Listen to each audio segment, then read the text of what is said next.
Hello, everybody. We're playing Everspaced, a game that certainly does not take place in space.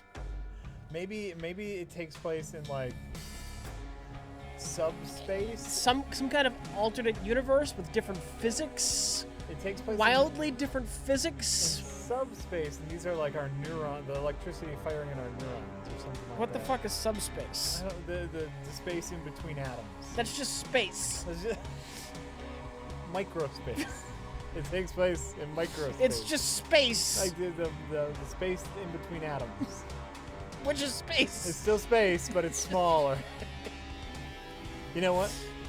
It's in space, but it's like lower than space. How about that? Yeah. The game is very loud. Hold on.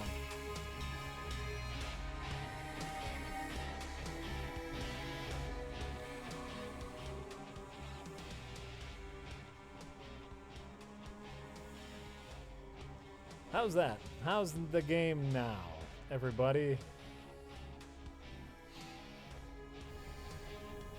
Actually, we could probably, no, our mics are fine. Yes, game is loud. All right, game is now. No, I'll turn the sound effects down too, because there's probably going to be a lot of pew pew. You know what? You're probably right. There. Now games should be reasonable. So how's everyone doing? Game died. Hi, everybody! Same old Rocket. Wonder Woman does look promising. I fear that Snyder is going to poke his fingers in there a little too much. Of course he is. And It'll be fine. it won't be enough to save the overall DC cinematic universe because the other movies suck so far. Unless Well, they messed up Superman and Batman, but there's so many other good DC characters. well, sure, there's Wonder Woman. She's pretty interesting. She's Flash. You could get one movie out of Flash. One. You can get One. one good movie out of Flash. He's got to run really fast. To do In something, the sequel, he's got to run really fast. he's got to run faster than he's ever run And then in before. the third one, he's got to run faster than he's ever run before.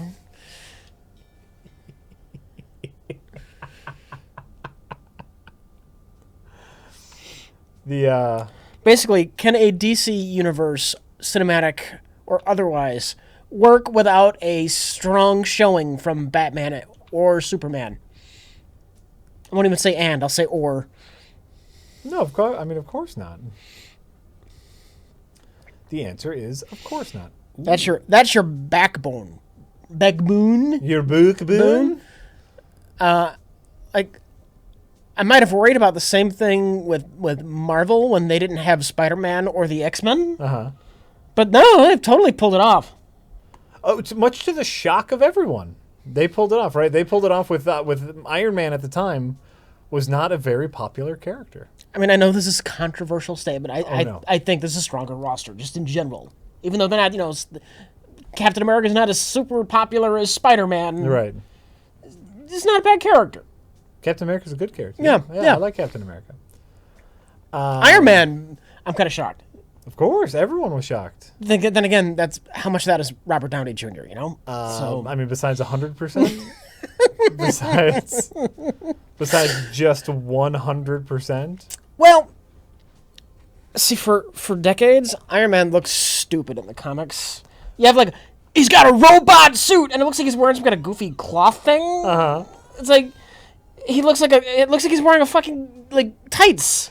Why would you have a character called Iron Man in the comic books, and for 40 years he was wearing what looked like tights? By the way, and boots. He had, Right. boots with the old, boot flap, the leather boot flap. It's like, But you it was- make a fucking robot man! Right? Right? No, remember, Iron Man was a surprise. Logistical support in delivering a package. Coordinates are set in the map should you wish to undertake the task. Iron Man was a surprise even to Marvel Studios, who debuted with the Incredible Hulk, or tried to debut with the Incredible Hulk. but then that movie underperformed, and Robert Downey Jr. was discovered. Rich, before the movie, they rebooted Iron Man in Afghanistan to look...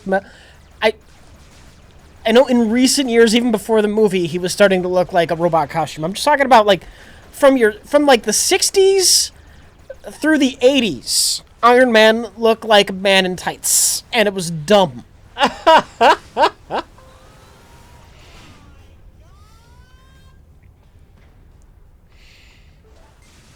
Whoa. From the 60s to the 80s. Anonymous says, Jack, Hi. what did you think of the CW DC crossover event last week? Speaking of DC, man, let's talk about DC. Let's talk about... That we just did. Let's talk about the DC doing their universe right, and that is the Arrowverse. Okay. Fucking die already. Shit.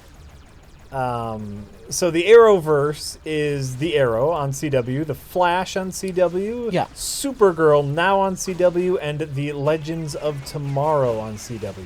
Legends of Tomorrow? What the fuck is that? The Legends of Tomorrow is like because like Arrow and Flash are already the B team. Yeah. So what's worse than that? Like the Zeta team, you know. Challenges of the Unknown! Well, probably, they were the predecessors of the FF, but, they're C-list, though. What tier is fucking Constantine on? Cult. Cult. Yeah, I suppose he's different. He's going to be very popular amongst a certain number of fans. Okay, so Legends of Tomorrow are cast-off heroes from already B-list shows. Yeah. Like, true B-list, you're going to something like Speedball.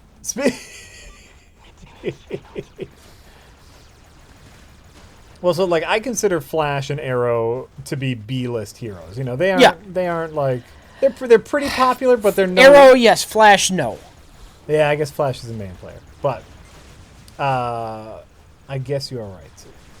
So the Legends of Tomorrow are the White Canary, the Atom, Nuclear Man. Captain Atom?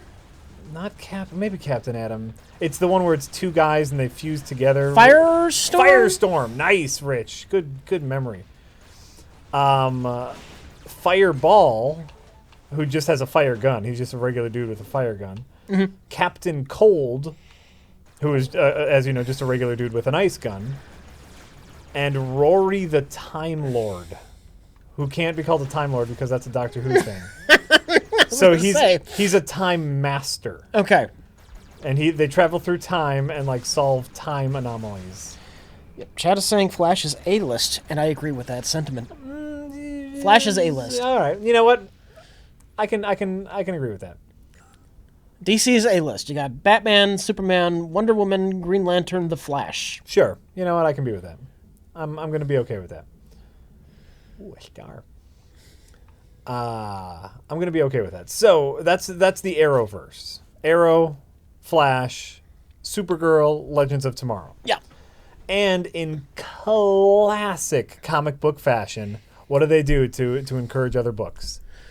Motherfucking crossovers. Yeah. Started in Supergirl, where all of a sudden at the end of a Supergirl episode, the Flash shows up out of nowhere, and they're in different dimensions. So he showed up out of a different dimension, right? And they're like, Supergirl, we need some help, man. And Supergirl's like, down. So they go to the Flash universe, right? Mm-hmm. The Flash, and it's an alien invasion. I have a brief question. Okay. Why are they in different universes? Why even bother with that? Was it because CBS? Yes, because technically they started on different networks. And now they're on the same network. I can only assume that they're going to find some sort of way. I have a prediction. Yeah. Crisis on Infinite Arrowverse. Ooh. They will eventually merge them. Yes. For convenience sake. Of course. We're already like the they're already starting to merge. Like we're doing Flashpoint right now, where like we're dealing with multiple timelines. How does Arrow handle this Flash time changing nonsense? Here's the fun thing. It crosses over. So the Flash went back. You can now view the delivery coordinates on the map. Thank you. The Flash went back in time and changed a bunch of shit. Yeah. And a bunch of shit changed in the Arrow's universe too. Like the Arrow's main sidekick had a daughter, and all of a sudden after Flashpoint he has a son. That would be very confusing if I were just a fan of Arrow. That would be obnoxious. I'm not kidding. Yes. I'm not kidding. Yeah, you kind of got to pay attention to them all. What am I supposed to do here? It's telling me to go here. I see that you're a freighter. All right. But it's neat. And well, I think they explain it. I think they have a little thing where they explain it. What do you want me to do? Leaving safe horn or return back. All right. Where does Ace the Bat Hound fit into DC hierarchy? Footnote. There's no list at all, just footnote. Ace the Bat Hound? Occasional reference with like something like Batman Beyond, where his dog is just called Ace. Oh, okay. How do I get out of here? Ace the Bat Hound. Okay, I've never heard of this. Okay. Just a footnote. Footnote. I feel justified. There you go. Okay, so there's an alien invasion on Earth, on Flash and Arrow's Earth. Yeah. And they can't handle that shit. So they go to get Supergirl and the Legends of Tomorrow so they can all... Fucking hell, what the hell was that?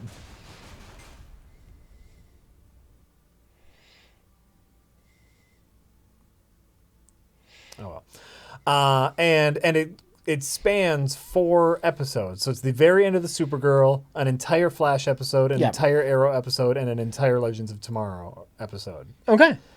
And here's how big a deal the Legends of Tomorrow are. Even in their own episode, they're like side characters. It's all about the fucking Flash and Green Arrow. Like even in like for the episode dedicated to the Flash, like, oh, it's the Flash crew, but the Arrow's there and Legends of Tomorrow, there's Supergirl's there, but it's like mainly the Flash crew. Yeah. Same with the Arrow crew. Like we deal with a lot of Arrow shit. Other people are in the background.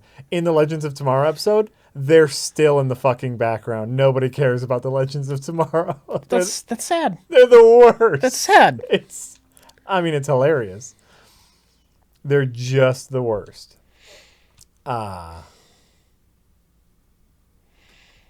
Oh, cancel.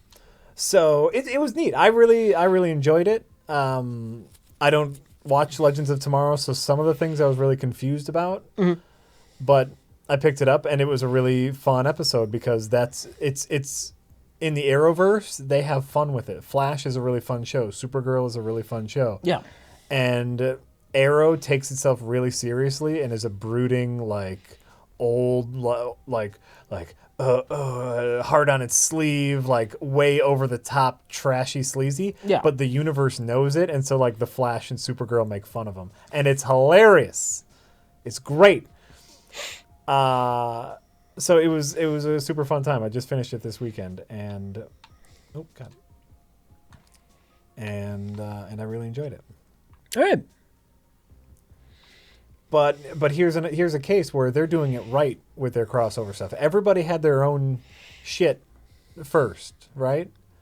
Like the Marvel movies. Everyone gets their own movie first, and then they come together. Here, Flash actually did start off in the Arrowverse as a minor character, but he got his own show. But it's like everyone has their own corner that they can always go back to build their own character. Then when they come together, it's a big event. You can't start with the event movie. Like DC. Like DC. And they're going from one event movie. Well, like DC movies. Right. Not, you know. And like Batman versus Superman, we're going right from that. Sure, we have Wonder Woman, but then we go right into Justice League movie. Yeah. So it's like, fuck, man. Event movie to event movie. I'd say Batman vs. Superman was an event movie. That's what I'm saying. Yeah. Okay. It's an event movie, and then the Justice League is another event movie. Yeah. I don't give a shit. You don't give a shit, but I do. Oh yeah, I want that. Great. All right. Just leveling stuff up. Anyway, I really like the Arrowverse, except for Legends of Tomorrow, which I gave a chance and hate How does Flash feel this time travel shenanigans has wiped somebody's daughter clean out of existence? That was actually that's a big character piece. This not just the daughter, another person too has died because of his messing with the timeline. Shenanigans. Well, and so like that's his big struggle this season is like, I've killed someone. It's like, you didn't kill them. They're just dead in this timeline. And he's like, but I made the timeline, so I killed them. And so it's like it's a whole thing. All right. And That's cool. Actually, the real fun part of the crossover is the Legends of Tomorrow time travel as a job. Yeah. And so like them like talking to the Flash about like the dangers of time travel, like it all works together. And someone who was really mad at the Flash for messing with the timeline went back in time with the Legends of Tomorrow and actually messed with the timeline. It's like, oh shit, I did it too. I guess I can't be mad at Flash anymore. Which is great, you know. All right. It works. It works because they're having so much damn fun with it. And that's the real... And they can get away with it because DC just doesn't care enough to fuck it up. Right. DC's like, television. We don't make money on television. Let them do what they want. And so they're just having fun in their own little corner. But one of these days... what happened? God damn it. The real problem is when we start into these movies again. Like we have a Flash movie that apparently is going to happen one of these days. Even though it lost its second director. And The Flash is a very popular TV show. And it seems like both Flashes are playing the character very similarly. I'm optimistic about this run. I think I can break through. We need Great. some improvement from the last run. And so it's like for anyone like me who's a fan of the Flash TV show, I'm just going to watch the movie and be like, he's not playing it right. This guy's shit. Turtle Wise says, Turtle Wise. Aquaman solo movie. Ha ha ha ha ha. Got an official release date. Still want to see a Moon Knight movie? That would be awesome. The new 2000 series has been great. Michael Shannon as the lead, awesome. Why the fuck would anybody want to see a Moon Knight movie? Like, why do you want to see lame Batman? You know, maybe you just want to see a good Batman movie. The Marvel Universe is strong enough. They don't need a Batman knockoff. Oh shit. They don't need a Superman knockoff either. Get the Sentry out of here. Tell them to go home. The Sentry? The Sentry. Is that the Superman? That's the Marvel Superman. Oh. Who they didn't need. Or fully mind. Wait, how do I do the... I guess, though, to be fair, he's kind of crazy. So it's like Superman if he were a little bit crazy. Oh, that's fun. You know what that is? That's just fun.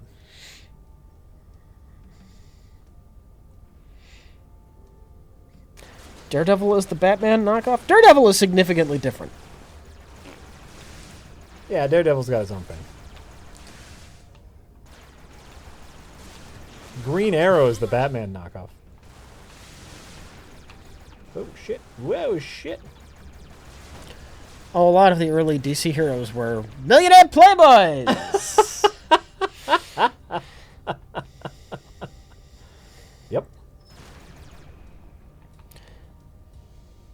Sean says, Sean. I don't understand why Flash catches so much shit for traveling through time when there is an entire team doing it on the regular. The other Flash already said time was impossible to fix. Well, the other team has a code of time ethics where they go back and like they fix aberration. They're like Quantum Leap. Yep. You know, like they go back in time to right something that got messed up. All right. Right. And like that, like they're. But when something gets messed up, that's the new normal because time has been altered. Right, but Who are they to say? Who Who are they to say which timeline is more valid? They're the fucking time masters, man. The time dictators. Yeah, the time fascists. The time tyrants. Yeah. Some could see them as that, Rich. Another to Stardust. Some could see them as that. Absolutely. All right, where am I going? Oh, yeah. But Yeah. Playboy millionaire Clark Kent. I said a lot of, not all of. Settle down, people.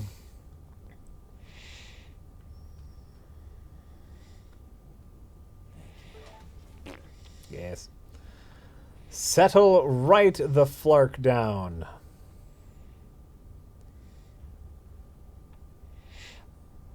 You know, that was one of the reasons why I've always, like, gravitated towards Spider-Man in general, was, you know, he was the anti-Superman. I always liked that about him. The anti-Batman. He was just the anti-DC. Shoot the Radio says, "Hey guys, question for Jack. I'm Jack. How are you liking the PC you built? Have you used it for editing work yet?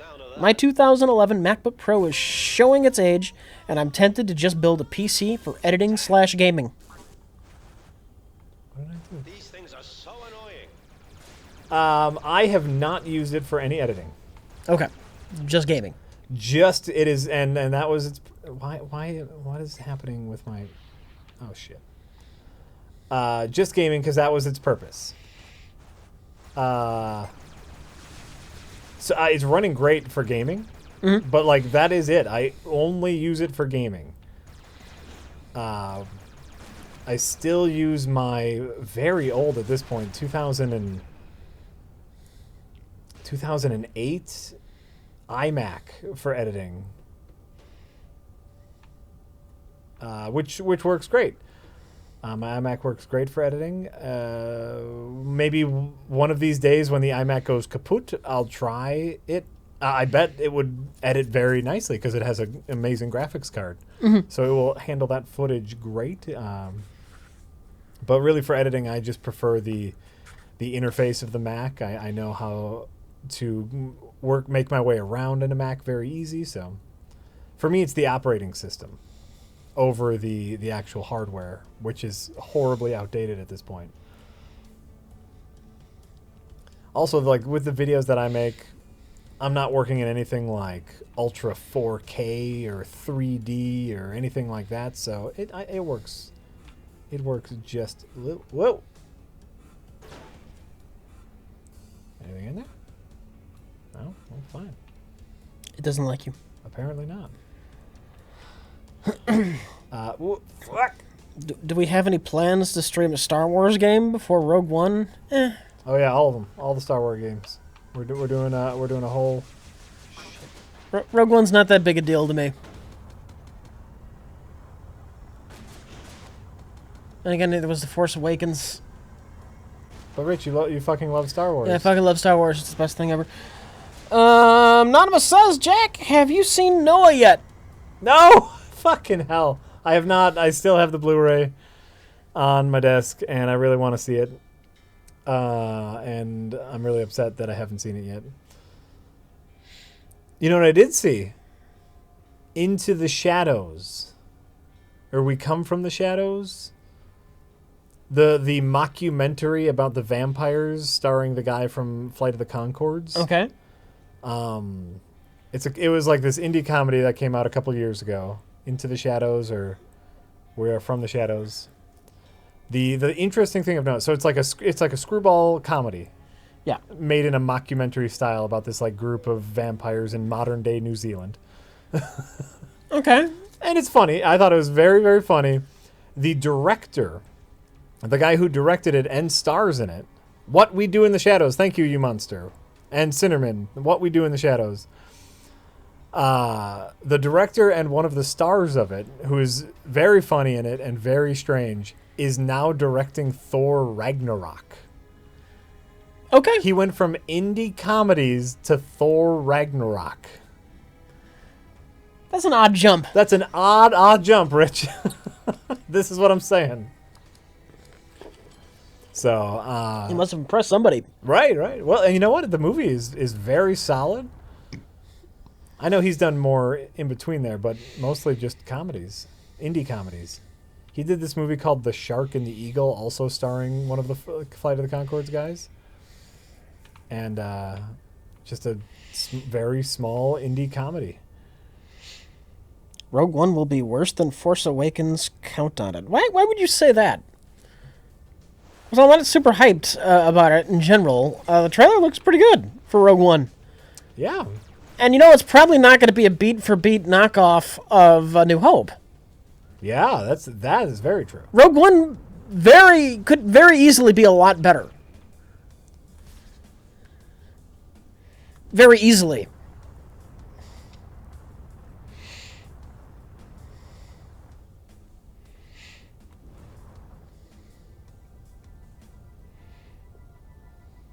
Oh, you are not my enemy? No. Well, then never mind. Let's see what's over here. Yeah, I agree. Looks a little more interesting, that Rogue One. The ending was reshot. It's happened before in good movies. Good movies have had reshoots. That doesn't inherently mean anything. Other than they're interested in making it better. That's all that means. Yeah, it means they something wasn't necessarily working, and they're trying to fix it. Could be good, could be bad. We don't know. My only concern is that everybody in Rogue One has a who can have the noblest death competition. That's quite possible. I like that. Who cares if they die? That's great. People die.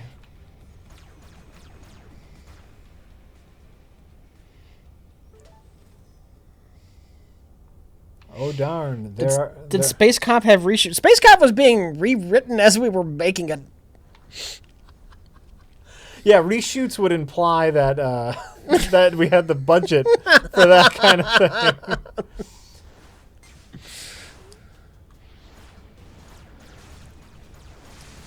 It was constantly being reshot or rewritten, though. Do something about these drones. Stop it! Constantly. Oh, fuck. Wow. Well, that was a terrible run. Gobbledygook says, Reg, you do a Black Friday sale for $221. I will tip if you play Final Fantasy 15. I am lost and confused with this culture like Fantastic Beasts and Bad Santa 2. Who makes these things?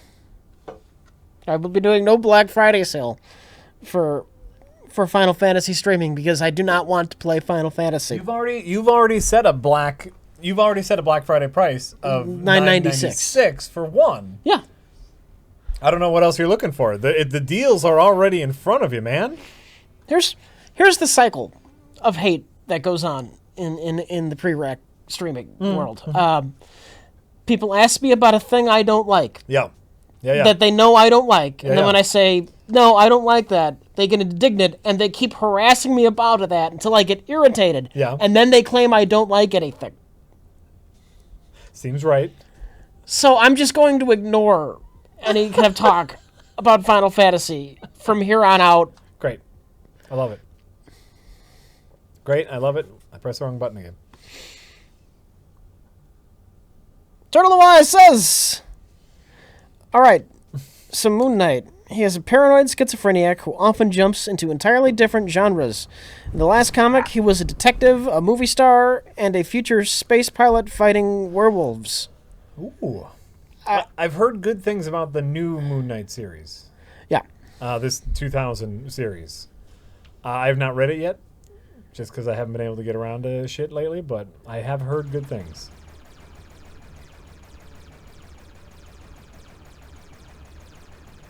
What video game does Rich like? Of the 999 I've talked about that you don't like or haven't heard of, so you don't care or ignore it and forget about it. Rich Evans. FTL, XCOM, Thief, Doom, Boom. fucking TIE Fighter. Boom. Jesus Christ. The Super Mario Brothers. the Police Quest series, which we've streamed and played and loved. You kind of dug Dishonored 2 a little bit. Master of Orion. Shit, dog. Rocket League. Fucking FTL. Crypt of the Necrodancer. Jeez, these are just games that we've Zone done of the shows Enders. on. No More Heroes. But I don't like anything. Oh, that's true. I've heard that Shadow about of Rome. You even like that Shadow of Mordor, right? Oh, yeah, that's fun. Yeah. But you know what, Rich? You don't like anything. I just wish you, you could admit that.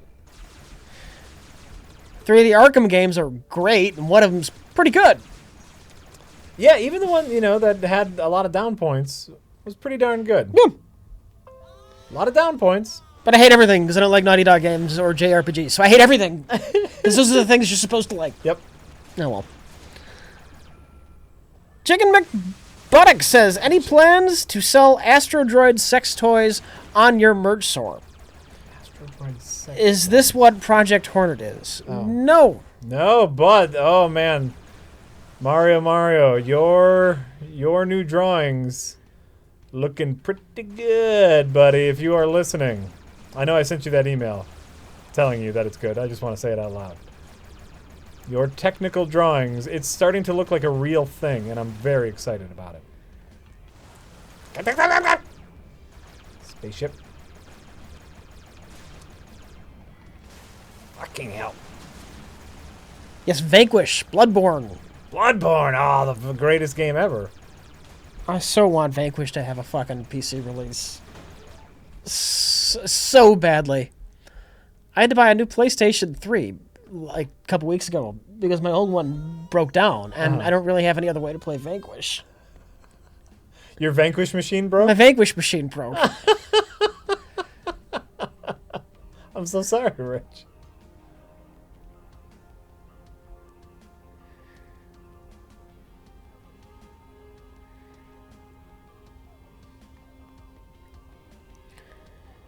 Anonymous says, Jack, I'm Jack. after your constant praise, I decided to watch Swiss Army Man. Yes! I'm sorry, but I thought it was okay.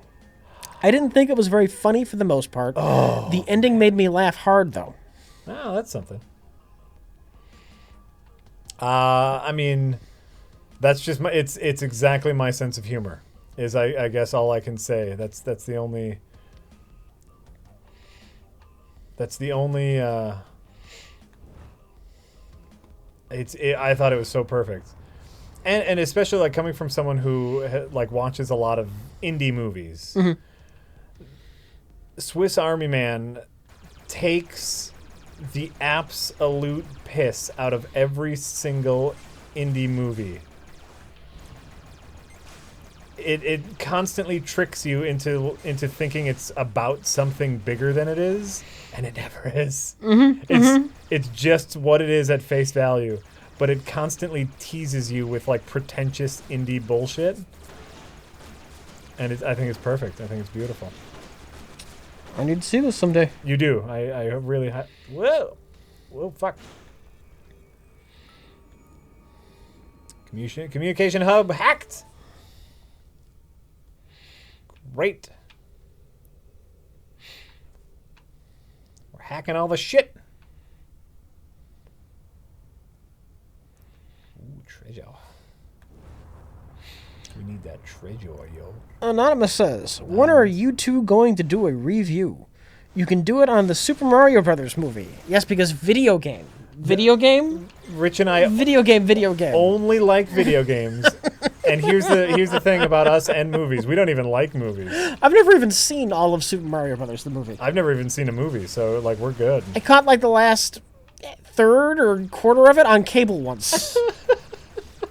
That's all I've seen.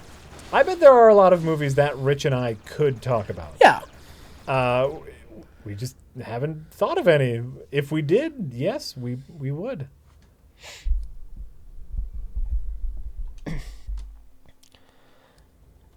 Rich and I would do a review. Next time I see him, if Jay doesn't see him first and mention it, there's one I kind of want to do with Josh. You know what? I think last time I talked to Jay, Yeah. he was talking about that one, and that sounds like a pretty good idea. Yeah. I know which one you're talking about, and I am all for it.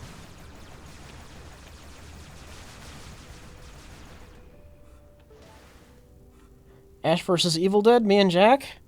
I think it'd be a crime if Jay weren't a part of that. Jay loves. That's more of a Jay That's thing. definitely Jay. That is definitely more of a Jay thing.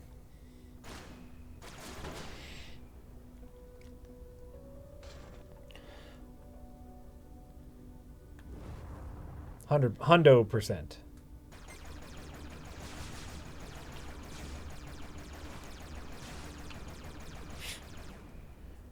Buster Load says, hey guys, don't listen to all those jerks. I'm sure you guys smell perfectly normal for men of your disposition. What? It's called a backhanded compliment. Oh, I get it. I get it.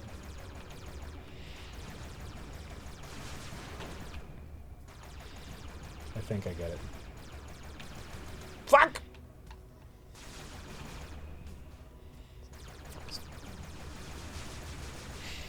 Renegade Kira says, hey, J&R, Aye! I've come up with the perfect torture. Great. Rich will play the turn-based RPG South Park The Stick of Truth and use anime Princess Kenny. Meanwhile, Jack will listen to the audio, LOL, human misery. Okay. Yeah. That's exactly what that sounds like.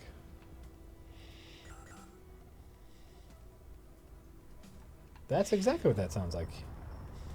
Human misery.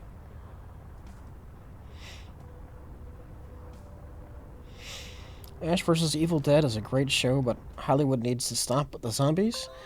Ash vs. Evil Dead, that's not zombies. Deadites are not zombies. Yeah. As far as President Jack is concerned, for those who don't know, President Jack has made an official pledge to put an end to zombie video games. I guess you could argue that zombie television shows and movies are a part of that. And Deadites do not count as zombies. No. They talk. They have motivations besides just, eating human Right. flesh. Though they don't mind eating human flesh. Right. They're having fun. They're like gremlins in a way. Sure. Gosh darn it. I'm gonna die. Damn it. In a very vague way. They're like gremlins? They just want to have fun. Though fun for them is torturing people. Gremlins is just doing things that people do and destroying shit. Right. I think gremlins are a little more mischievous. Yes. I wouldn't categorize. I think it's quite clear, though, that there's a mischievous streak to the Deadites, where they like fucking with people. Oh, yeah, okay. Hush, little baby, don't say a word. Because they do shit like that. Yeah. I'm with you.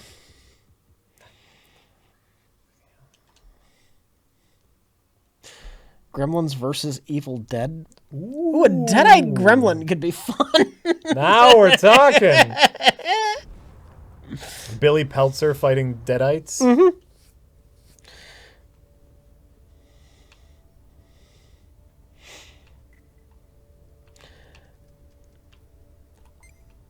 At what point, not knowing any better, would Ash try to fight the gremlins by dousing them with a fire hose? Take this, you sons of bitch! That would totally happen. Are you kidding? That's what would start it. He would be drunk and see the gremlins and just douse him with the hose. Don't worry, guys. I took care of those little assholes.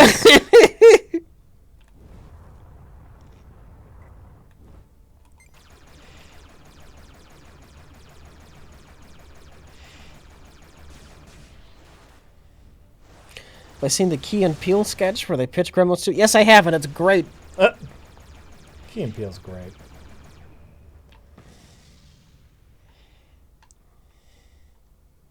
Ooh, look at this fun structure. This is a fun, spacey structure. Got any treasures in here? Spacey structure?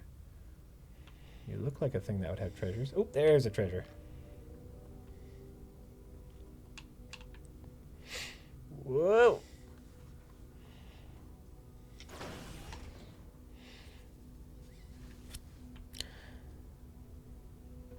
The time extender. Maiden Lawtup says, hey guys, getting out our Christmas movies here, and I'm wondering, what are your favorites? Mine is A Charlie Brown Christmas. LOL, fuck my cock, and have a great stream. What's the question? Favorite Christmas movies? So many. Scrooge is up there. Scrooge is great. In recent years, I've become quite fond of It's a Wonderful Life. Oh yeah, you were talking about that. That's Yep. weird to me. And TNT eventually did run it into the ground, but I used to really love A Christmas Story. Oh yeah, everybody did. For me, it's Christmas Vacation. Yeah. I make a point to watch Christmas Vacation every single year. And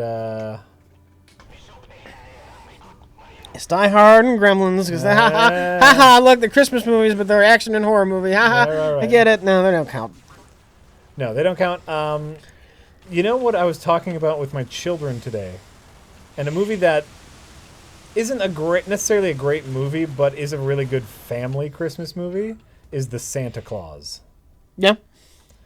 Not a great. I mean, it's a corny movie, right?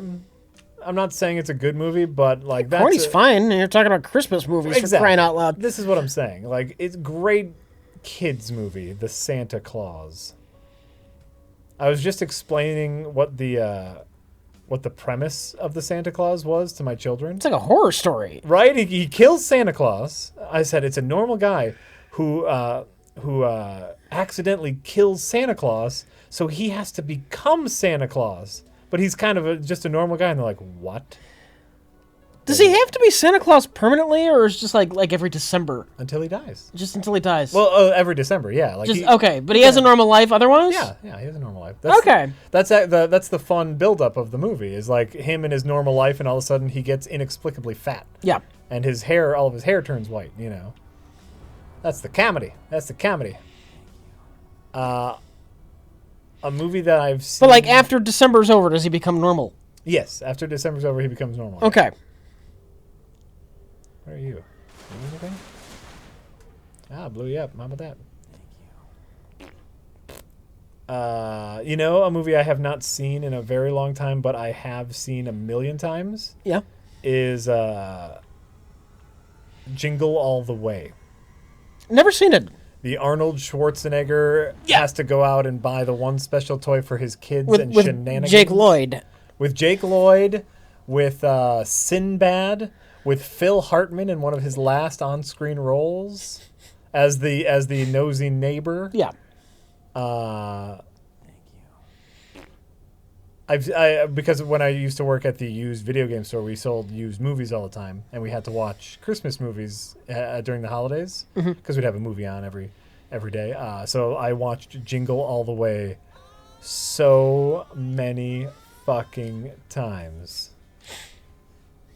We're gonna go low risk. That movie is god awful. I believe it. It's just been too long since I've seen it.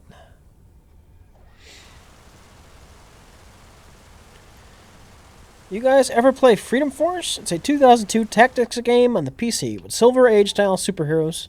Not sure how it holds up, but I had a lot of fun tossing trucks at nuclear mutant Soviets. What? I've heard of it, I've never played it. That actually sounds great. We could stream that at some point. They They made two, at least two. Let me write that down. Freedom Force and, I forgot the sequel was called, but I think it was Freedom Force versus the Third Reich. It was like a World War II themed one. What? That sounds great. Freedom Force. I'm writing that down. Yeah, it was totally like homaging Jack Kirby and 1960s Marvel. Boom. That sounds great. I wrote it in the list. Minuteman was like Captain America. Yeah. He had the tri-hat. Aww.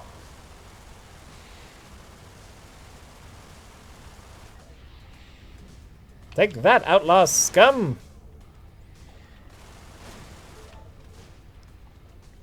Shit, too many outlaws. Yes, I say homage because homage sounds awful. I think it's pronounced both. Don't give a shit. Might be. Yeah, I'm saying you can pronounce it. Okay. I'm saying you can pronounce it either. Okay. Tomato, tomato, homage, homage. I believe technically it's homage. But who the fuck cares, really?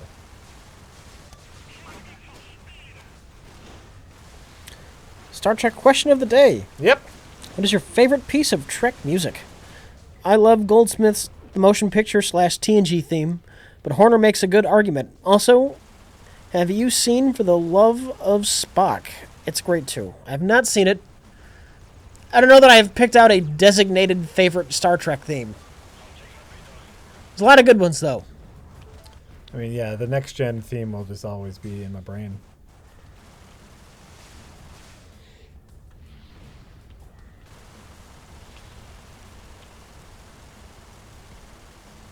I don't know, the classics underrated. Ooh. Ooh. I think it's perfectly rated where it is. The new movie's theme, not bad either. Oh, sure. That had a good score. Dun, dun, dun, dun, dun, dun, dun. That had an alright score. I can be down with that. Come here, you bastard.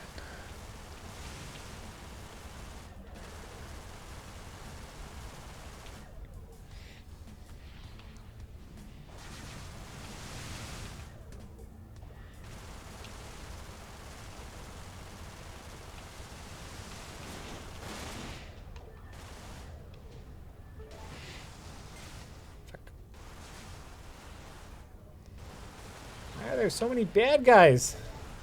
Voyager is the worst version, but the best theme song. I hear a lot of people love Voyager's theme song. Does not do it for me.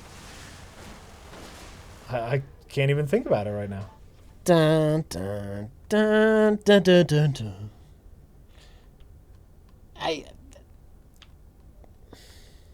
Sounds great. No, that sounds great. It's majestic. It's majestic. Great. Completely unfitting the show.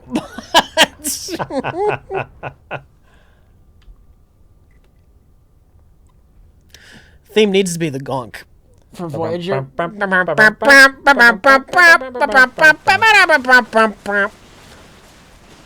Every theme needs to be the gonk, though. Every episode of Voyager needs to be rewritten so the theme is the gonk.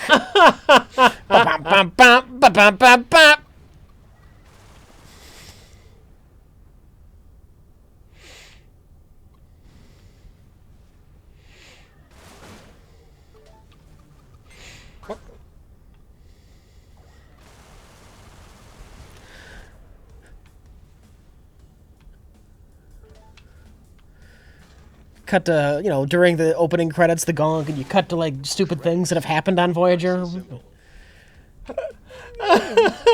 just a brief clip of Tom Paris and Janeway's salamanders.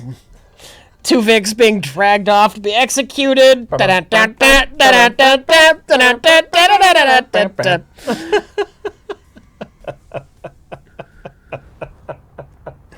You just pick all of the dumb things that have happened on Voyager. Somebody needs to make a new Voyager opening.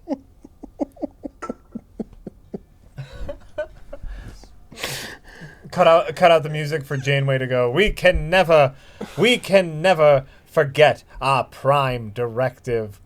Cut to fuck the prime directive. We're doing this our own way.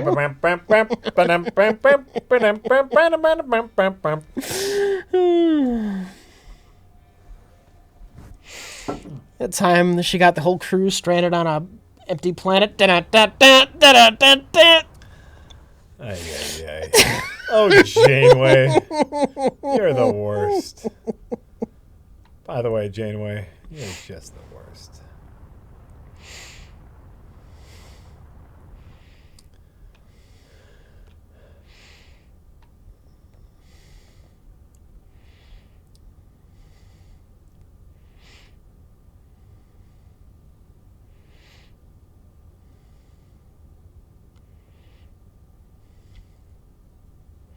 What is like a list of the dumbest things to happen in Voyager? Oh, God. Janeway's brilliant plan to let herself and a few other crew members get assimilated. I don't even remember. What was the episode where, like, they picked up 8 extra Borg members and they kidnapped 7 of 9? Like, their most powerful crew member, they just, like, let her alone with other former Borgs. That was dumb. I don't know, man. It's just all dumb. What? Wait, how do I... stuff again? I don't know. You just do stuff.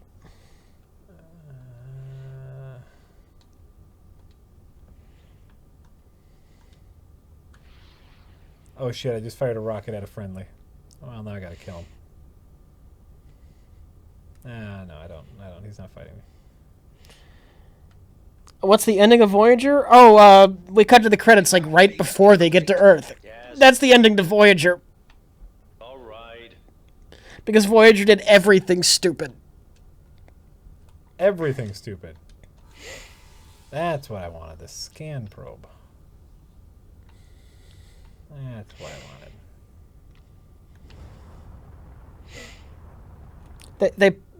They pop out of an exploding Borg sphere somewhere in Federation space, and then we never see them actually get to Earth. Oh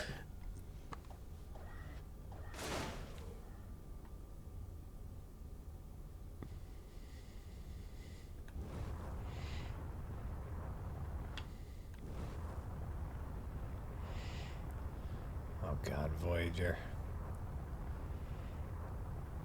That whole thing near the end where like So you keep making that anime drawing of us. I wasn't offended. We're crying out loud. I was kidding about the cat thing looking stupid. It looks great. You're doing a great job, and keep working on it. It's fine. It's fine.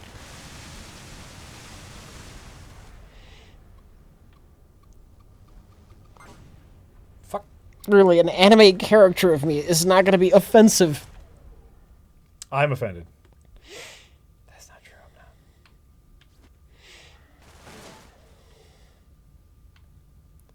Not offended at all. Keep making it. It's great. Where am I going? What am I doing? What's happening?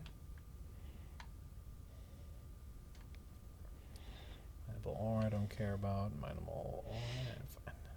Fine. Fuck it. Mineable ore.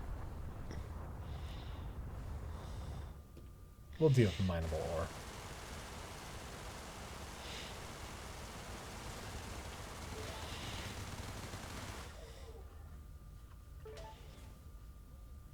Why was Neelix allowed on the bridge? That's a great question. Because Janeway. Don't you get it? We're trapped in the Gamma Quadrant. Delta Quadrant. We gotta bend the rules a little bit. Except for when we don't bend the rules, because we have to follow the rules. Because that's what keeps our humanity. Rich. It's all about bending or following the rules. Janeway. Depending on which way we're feeling this week. The rules are important. This week I'm a stickler. Yep. Last week anything went. We had to get Absolutely. home no matter what. This week, saving our humanity is what's more important. Preserving the Federation. Fuck the Federation, I'm going home. It's a shame. Kate Mulgrew, she's great actress. Yeah, she is. She's even good in the role. The problem is the role was just wildly inconsistently written. Yes. And then you got to have characters like Harry Kim where they never even tried to give him a character. Yep. Or Chakotay where he's ethnic. That's enough. That's enough. He doesn't need any more character. He's got a belief. See, and that's the thing where it's like, that's like the problem with like diverse characters is like you still have to give them a character.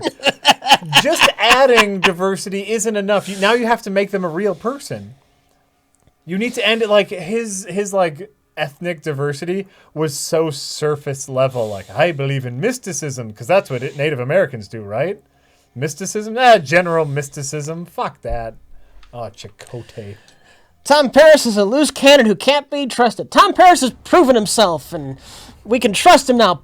Tom Paris is a loose cannon, and he'll do crazy things. Oh, that Tom What are we doing with these characters this week? Could be anything.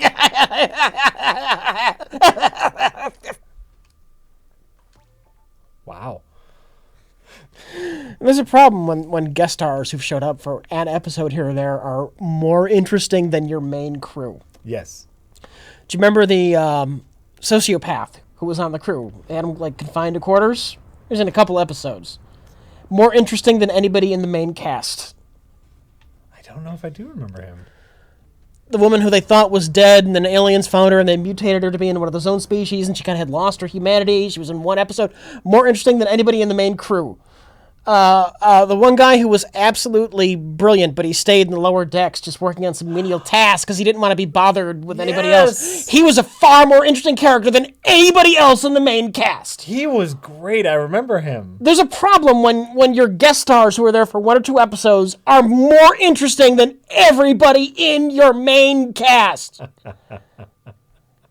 Yes, agreed.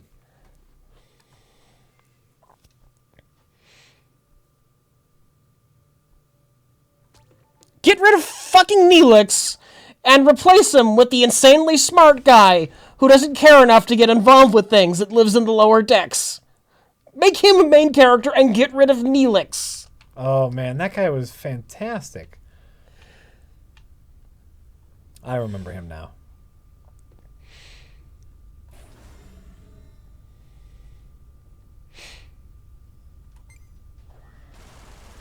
The only great character was a holograph. Exactly!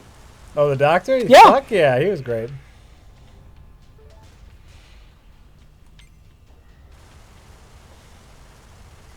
You've been detected. Yeah, I've been detected. I've been shooting at him, Dick. Star Trek needed more serial killers. Here's the thing. On Voyager, when you're like low on crew members, you need everyone you can get, and he's like one of the only people you got, but, with the Neelix's kind of mind melds, he's kind of under control, but you never know if... That's an interesting character to have on your show, which should have been about people in a desperate situation, struggling. Yes.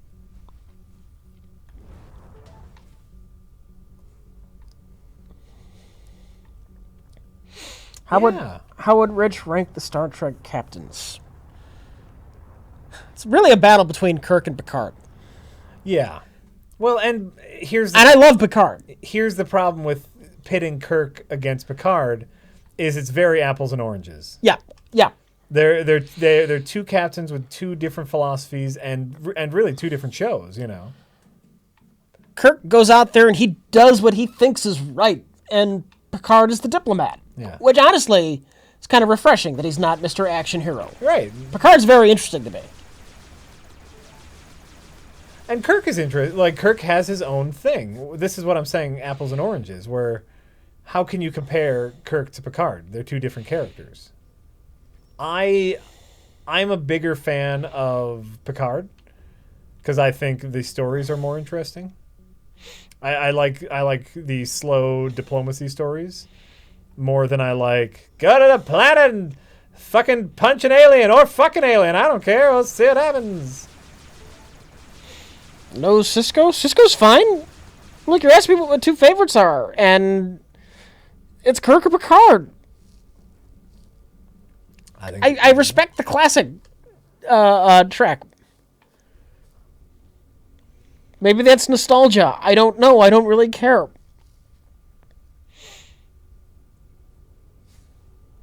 Kirk definitely veers into schlocky action hero territory. Yes. And I'm a little bit okay with that.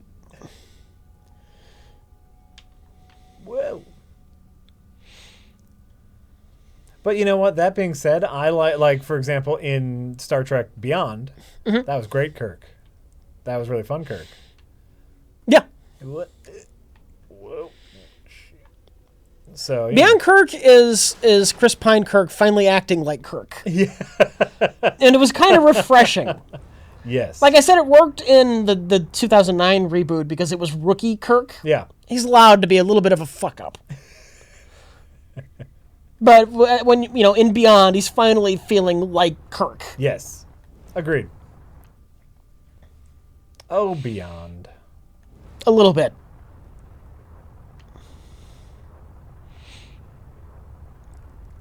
Captain is my least favorite. Archer.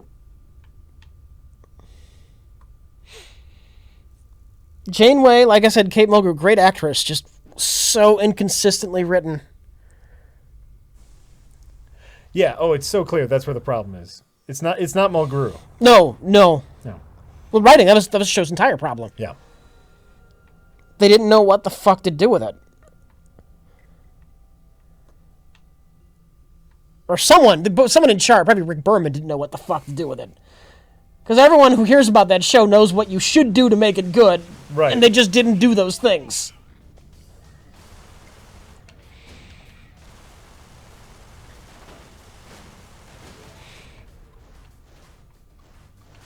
Archer behind Janeway? Yeah, here's the thing. Voyager is terrible, but I've watched Voyager. I couldn't fucking stomach a full season of Enterprise. Is that true? Yeah. Oh, I didn't get through 4 episodes of the first season before I was like, oh, fuck this. Wow. Yeah. I couldn't even get an episode in. I made it the pilot, I'm like, oh, okay, I mean, there's potential here. Uh-huh. And then first episode, the second episode, oh, this is terrible. And the third episode, oh, this is terrible. And the fourth episode is, oh, God, this is terrible. I'm not watching this anymore. Well, there you go. The Arc 9000, a most sought-after piece of artillery. This is a lucky find. Shit. Yeah, and here's the other thing: is when he mentioned captains, Bakula wasn't even on the tip of my tongue. Why are there floating turds in space? These things? What? Those? A space giant just pooped? I don't know, man. All right. It's fucking rocks, man. It can't be real space because that's not interesting. You need shit to fly around. Look, you need that. You need to do that. I've played plenty of good space games that don't need that. Yeah, well, this Whoa, this is wow. I must say, this does change things somewhat. No, it doesn't. I could only use it once. What? This time it's Lupus Says.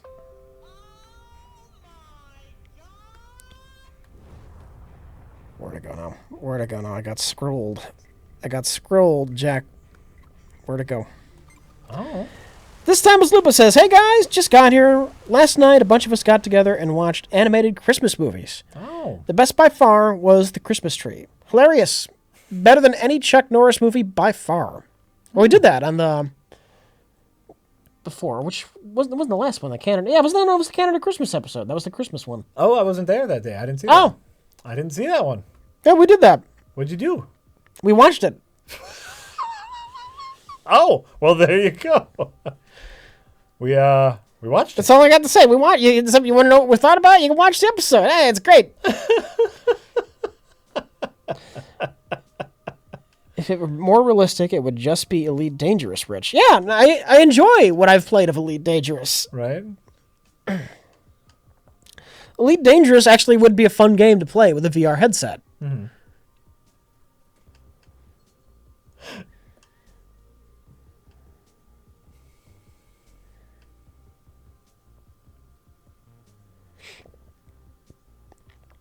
Anonymous says, hi, Rich. Hi, Jack. Hi. Greetings from Austria, where it's the 5th day of the Krampus. Hope you had a great week. Krampus. Oh, I really want to see Krampus. Did you see Krampus? It was all right. I was disappointed with the ending. You guys rock. Even the 7th guest stream was pretty entertaining. Also, LOL, bunst meinen Spatz. Bunst meinen Spatz. Bunst meinen Spatz. Bunst meinen Spatz. Turkey Burger says, Kirk is an ideal cowboy, Picard is the ideal explorer, and Cisco is the ideal commander. Janeway is a woman. Now, Janeway is... You can't say what Janeway is because she was written differently. Yes. All the time.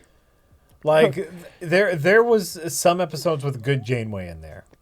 They just couldn't pick a direction to go with her. Yeah. And by the way, either direction they wanted to go with, like, whether it was... we are going to maintain the Federation in unruly space, that would have been great. Or if it was, we have to adapt to unruly space, so we have to give up the Federation, that would have been fine. But if you're doing, we have to maintain the Federation, Janeway. Yeah. The ship situation has to feel a lot more desperate than it did. Everything on that ship, every fucking episode, nearly every episode, everything felt like business as usual. Exactly. Business as usual. It's because they had the fucking coolest ship in the galaxy, and it was so awesome, and it took care of everyone. But yeah. We're kind of far away from home, but things are going on like they would otherwise if we were just in our normal space exploring. We're just Exactly. a lot further than we expected to be, but everything's proceeding exactly like a normal starship ship. Exactly. Do you have those progress reports? Good. Now I'm going to sign off on those, and And we're not desperate at all. Right? Like an episode where, like, and I know they dealt with this a little bit, where they were talking about like eating real food so they wouldn't like overuse dilithium crystals or replicator resources, but it never got real enough. It never got to that point of desperation. In a few episodes, but most of the time those ended up being like reversed through time travel. It's true. No, I laugh because it's true. Yeah. I laugh because it's true.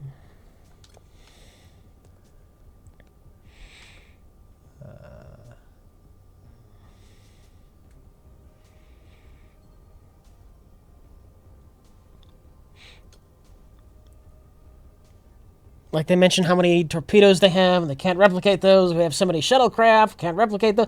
Like if they stuck to those numbers, and like they were reluctant to do things because we can't afford to lose this or that resource. I mean, you could do interesting things in Voyager that they didn't do at all. Yeah. They didn't do any of those interesting things. Yeah. I agree, Rich. I really agree. And that was the problem with Voyager. It wasn't just like what the fuck?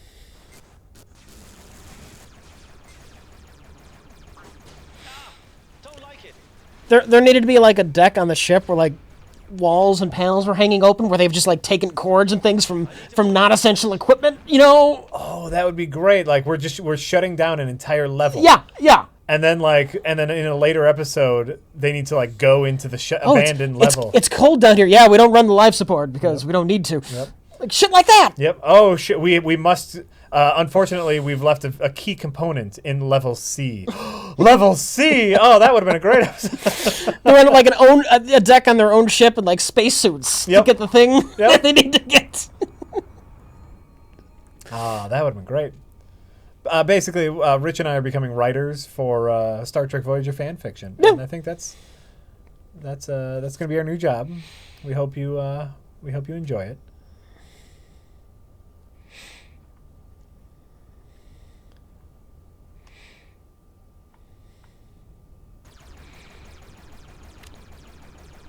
Skulltula House says, Rich, you guys may know this, but I read recently Rick Berman hated the idea for Darmok. Has since said he liked the end product. Can I get a F you, Rick Berman? F you, Rick Berman! Fuck you, Rick Berman.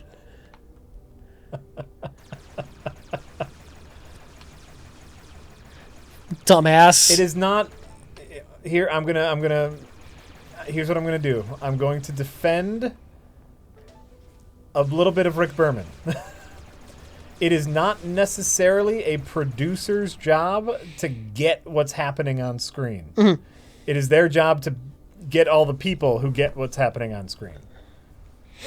A producer is someone who puts the people in the right place, right? So it's not his job to get the episode to understand why it works. Like even if he thinks it is his job to run the entire fucking show, he should have a better idea of what to do with it because he didn't. He didn't have a good idea of what to do with Voyager. The best producers know how to delegate the right tasks to the right people, and we know Rick's not that person.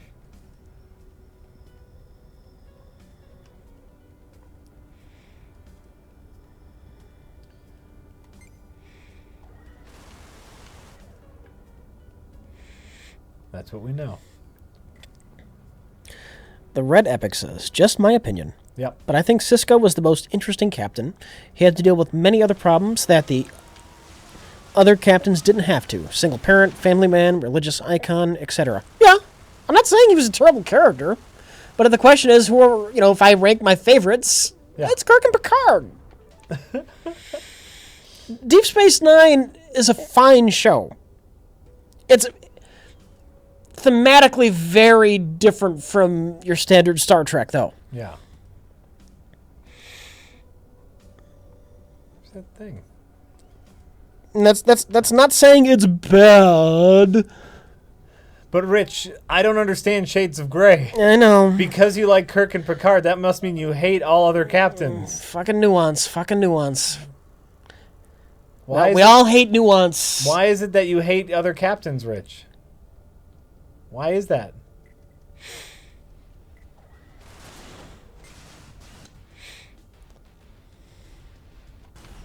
You can't have favorites unless your favorites are not also mine. The signal has incoming. There's a few of them.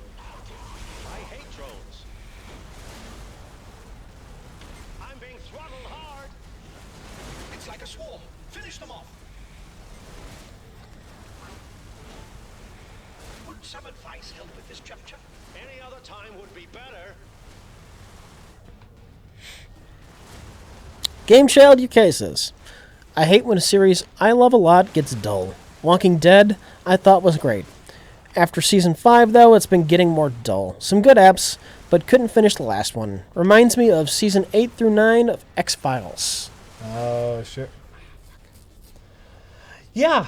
It's because X-Files, they were doomed never to be able to resolve their gigantic overarching plotline. That's why when I've seen and liked X-Files, it's been like a standalone episode. Yeah. It's tough when something peters out, though. You know, you want it like Seinfeld, right? Seinfeld was like, we don't want to peter out. We're fucking ending on our terms. So many shows like Walking Dead, they've just fatigued themselves, but they keep making money, and they have a whole thing with The Walking Dead, and they're just petering out, and no one likes them. If you're writing some kind of adventure, kind of action-y kind of show, Yeah.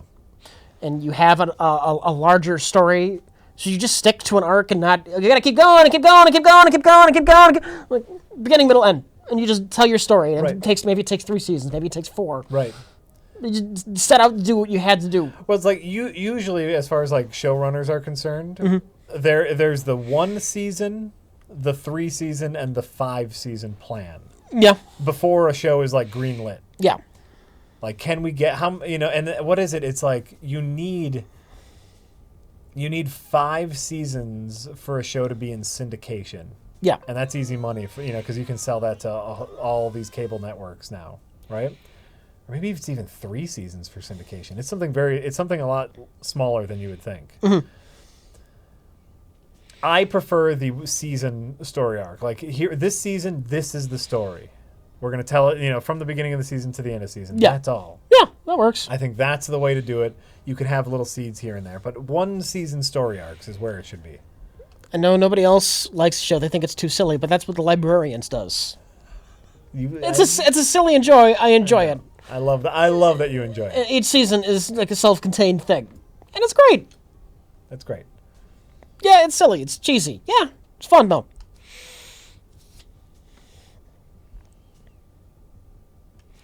I might need to go to easy here.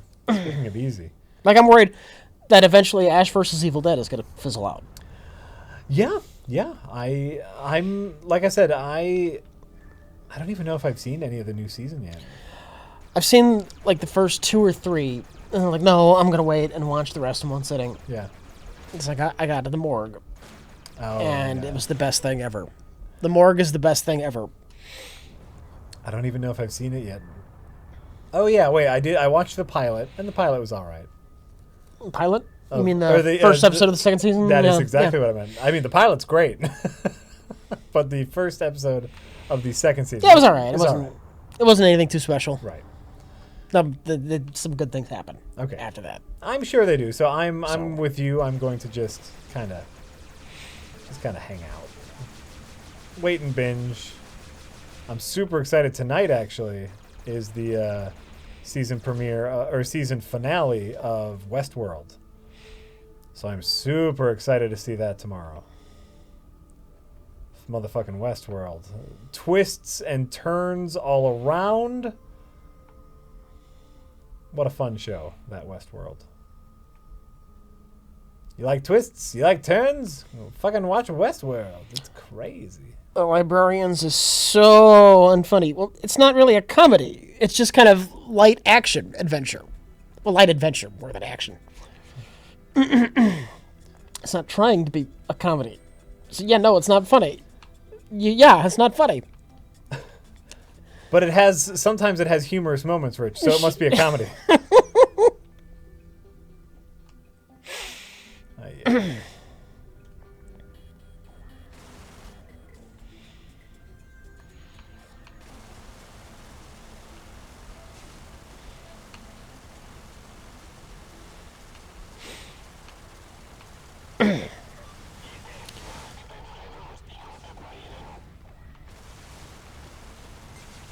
Man from Laurentum says, I just finished playing Doom, and I thought it was ace Doom! of base. Fuck yeah, I saw the sign, motherfucker, and that sign said we're shooting some demons. I opened up my eyes, I saw the sign. Yeah, yes! Thank you for the recommendation. Postscript, LOL, Roger, my Todger. Oh. Roger, my Todger? Yep, Roger, my Todger. All right, no, that's fine. I paid their $2. I read things. No, you did, and you read it great.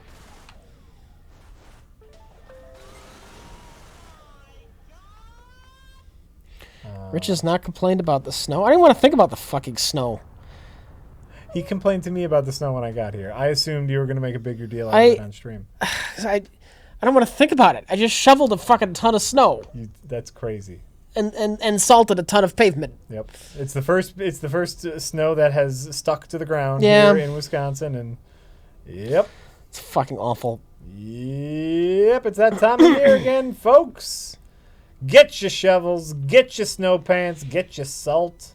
For those who don't live in cold climates, it's very important to lay rock salt down on the ground to make sure that ice doesn't form, like on your sidewalk or stairs.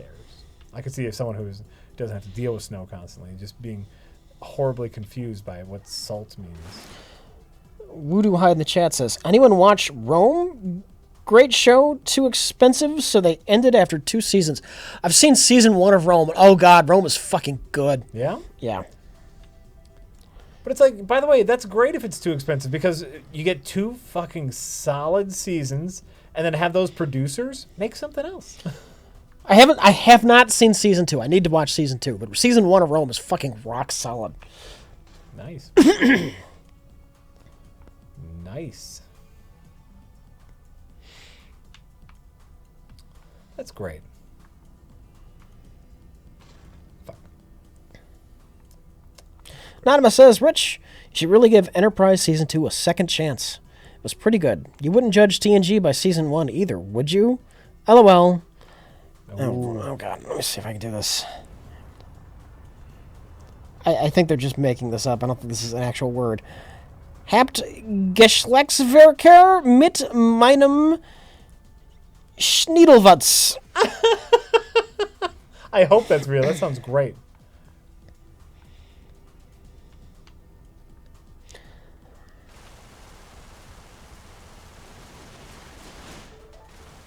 Anonymous says, are you guys more excited for an Uncharted spin-off or Last of Us sequel? Oh, there we go. Maybe equally excited for both. Yeah, the best thing ever. How long? How long have we been streaming? What's uptime? How long did it take someone to bring up The Last of Us? We should have started a pool. How long it would take? See, you bitch about me not liking anything, but you constantly ask me about shit you know I don't like. It's not fair. What's the uptime? Someone uptime. How long did it take?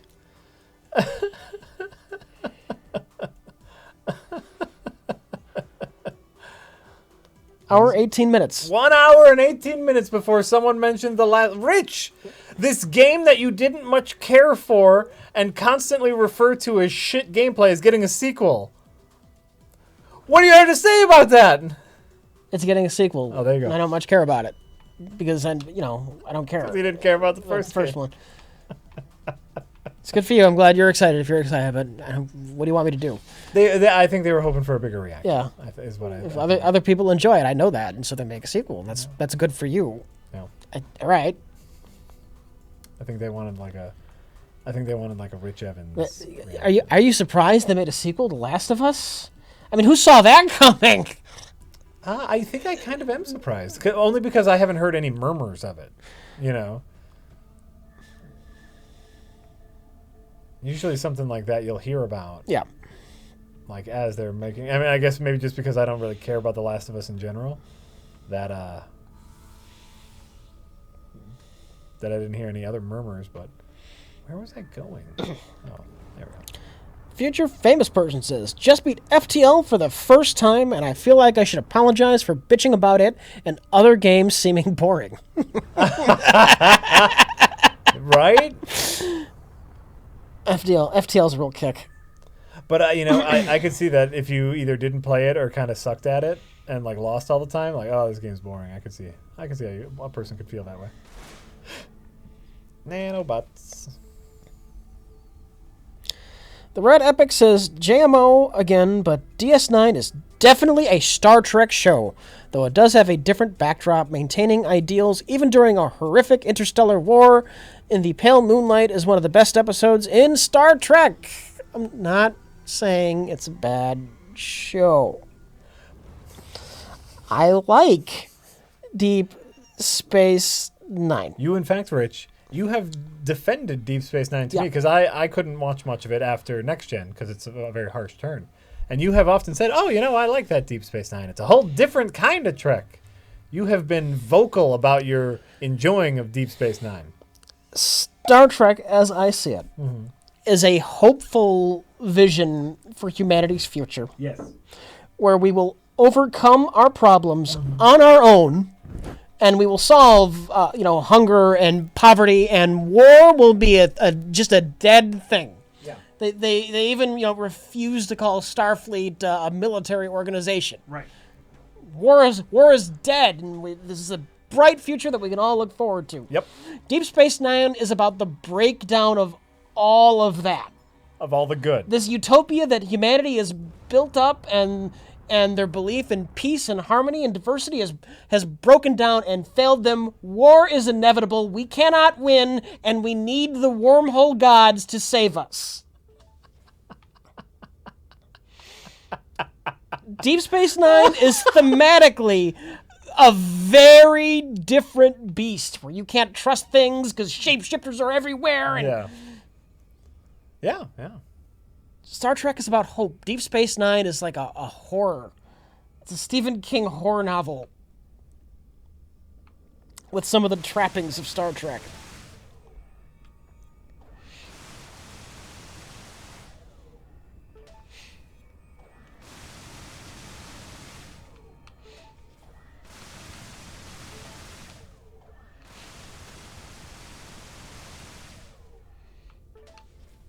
Those wormhole gods have to save us because humanity, we can't do it. We're worthless.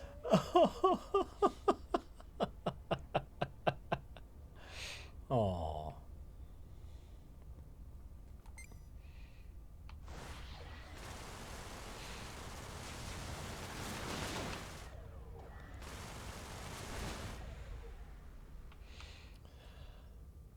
Yeah, maybe that's why I never really got into it much, because it was such a harsh departure from, especially from Next Gen. Mm-hmm. So yeah, I never really got into it. Yeah, the thing. Have you guys talked about the Death Stranding trailer yet? As soon as I got into the studio today, there were two things that I needed to make sure Rich saw because I knew they were going to come up. Yeah. And one of them was the Death Stranding. Mm-hmm. What's with that name? Death Stranding. I don't know. I still don't know what kind of fucking game it is. No one knows what kind of fucking game it is. It could be a cooking simulator for all I fucking know. It's a Cooking Mama 3. Kojima should just make some fucking music videos and get it over with. These would be great music videos. Like, Jesus find Christ. some like experimental electro indie bands And yeah, make some sweet ass music videos. I can't talk about Death Stranding because there is literally nothing to talk about. Right, it's a series of images that it's Kojima's arty farty bullshit, 100%. Here's something interesting. I watched that because I watched a little bit of the PlayStation experience live. Mm-hmm. They had their little presentation, and I have a PlayStation 4, and in general, I like PlayStation. I like Sony. I like what they do. So I watched a little bit of it live, and I'm watching this Death Stranding trailer, and I'm just saying, why does Kojima have someone that looks like old Guillermo del Toro in his trailer? Like, what a weird thing. Because that person who's carrying the jar baby looked to me a lot that made me want to throw up. like an elderly Guillermo del Toro. Here's the fun part. That was Guillermo del Toro. Famed director Guillermo del Toro is like just hanging out with Kojima. Doing Kojima shit. Neither of those trailers tell me anything, and I really can't talk about it because I really don't know anything about the product other than that Kojima is just weird. Right.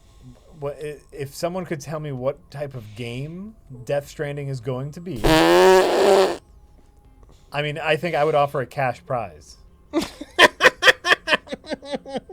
You can based only off of. There should be a competition. Right. What kind of game is Death Stranding? And you have to show your work. Based off of the game trailers alone, how can you possibly deduce what type of game this is? And you can't. You can't. That's the fun part. I'm possibly some sort of tactical battle game because like the villain from Doctor Strange has his little troopers, has his skull troopers. Those do look neat. I'll give it that. Yeah. No, I even like some of the visuals, like the idea that he had his little commandos like umbilical corded to him. That's neat visuals, but yeah, I don't know what kind of fucking game it's gonna be. But more importantly, Rich, Jar Baby. Did you get the symbolism? The Red Epic says, P.S. I know you love DS9. I'm just poking the bear. You guys are fantastic. Keep up the great work. I'm always hyped when I get to hear Trek talk. LOL. Thank you. Thank you very much for that tip. Was there recent news about the what's the new one? Star Trek Forever? Star Trek Infinite? Oh, the web The one? web one. Isn't there new news on that? I don't know. All I know about the show is that the ship is really ugly. Yeah. That's the only thing I know. What else do you need to know?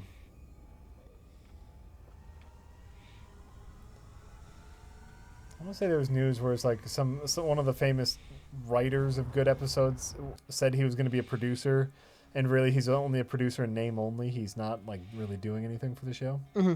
Yeah. I don't know. It's a shitty, overwritten game. Most likely, Death Stranding will have some decent gameplay elements, and in a completely separate room, unskippable cutscenes with arty-farty bullshit story. Mm-hmm. If Kojima is in any way consistent, that's what we will get. Yeah. Will he do the stealth angle? Will this be a flat-out Metal Gear 7 or 6, whatever they're at? What you see around you is the remnants of the conflict between the Colonials and the Oka. First contact led to an escalating series of misunderstandings. Let's just put it at that.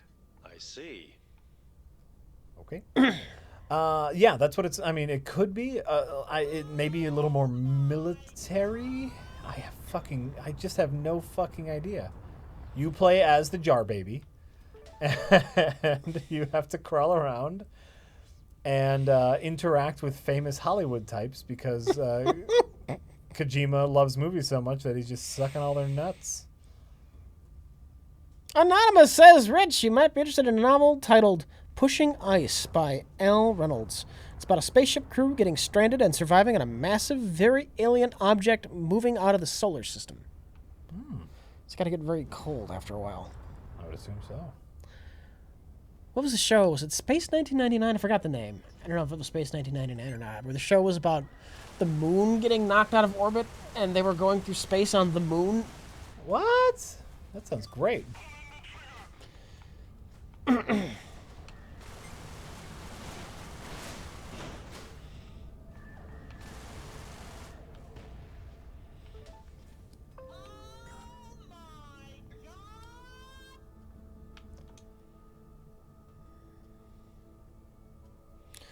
Epoch Entity says, imagine if Enterprise had been about humanity figuring all those problems out, or at least using that premise as a backdrop, instead of just jumping past it. Instead, we got regular Trek, but before. Yep, exactly.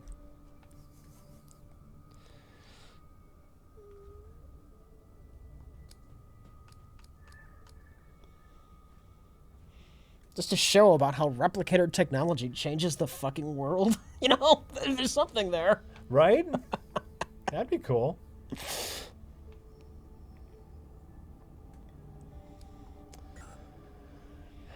Yeah. Oh, hello.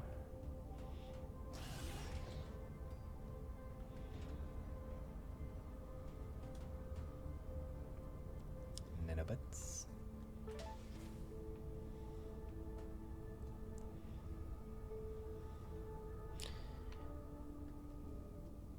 If you want to hear some arty-farty bullshit about Death Stranding, read Kojima's explanation about how the game will be played. Oh. Death Stranding is about ropes instead of sticks.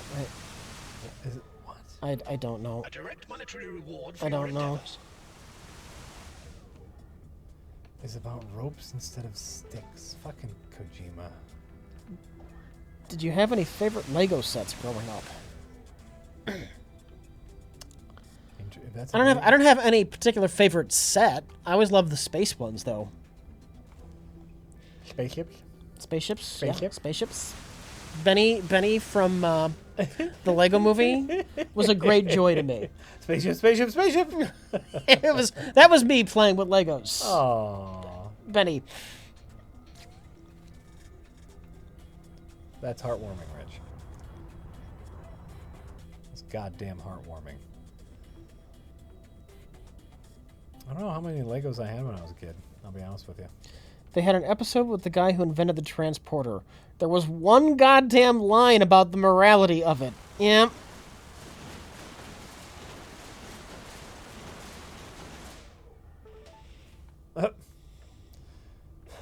Yep.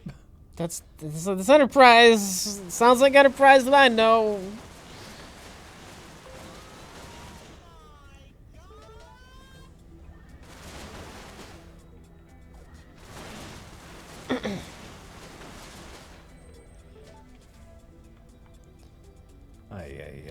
What is your favorite era of ship design from Star Trek, the original series, the movies, Next Gen, Deep Space Nine, or Voyager? The original series. I mean, not the original series. I mean the movies based on the original series.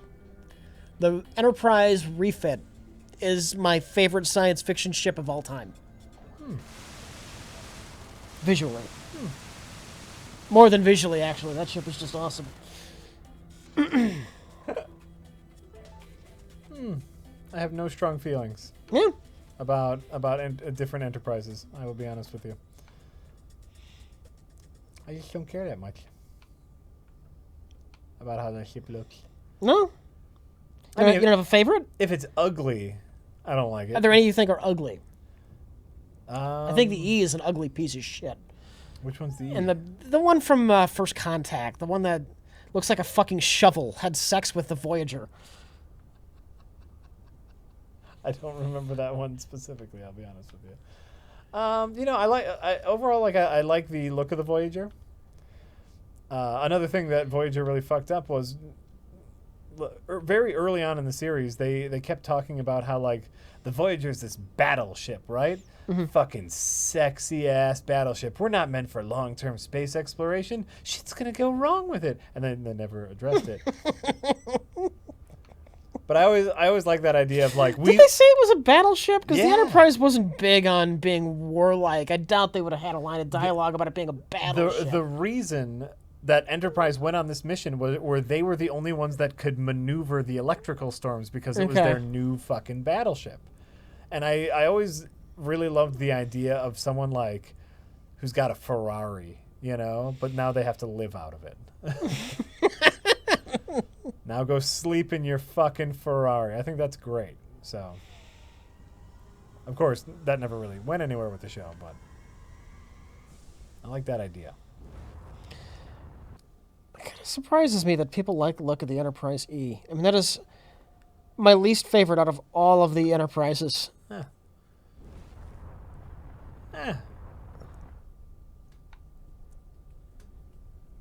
Yeah, I just don't have a ton of strong feelings about the old one is just old.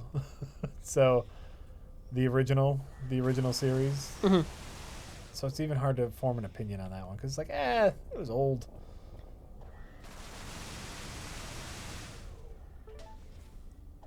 I didn't know how to make cool shit back then. That was the 70s.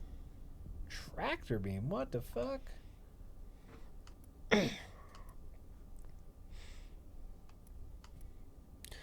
Mokey B85 says, "Hi, JNR. Hello. Are there any current plans for future Star Trek content with Rich and Mike?" No current plans, though. Could happen at any time. Also, just watched a TNG episode when Picard catches Crusher having sex with a ghost.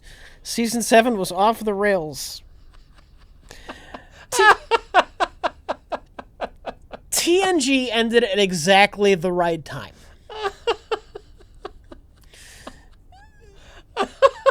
TNG starts. Like, fucking, that was the most random comment ever. It was an accurate comment. That's what makes it extra hilarious, Rich. Go. TNG starts off really low. Yep. I know Tiberius Kirk in the chat disagrees with me. Yep. I say at least half of season 1 is crap and the other half is mildly okay. Yeah, I think I give season 1 a pass, but And then it gets a lot better with 2, 3, 4, 5, 6, and then 7. They start going down the hill. Right when they start going down the hill, they ended the show. oh, okay. They timed that perfectly.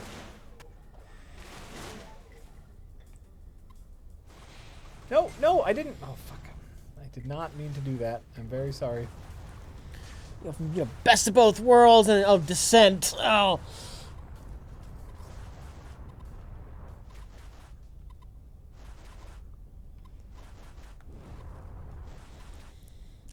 Who watches the Watchers? Inner Light. Sex with a ghost.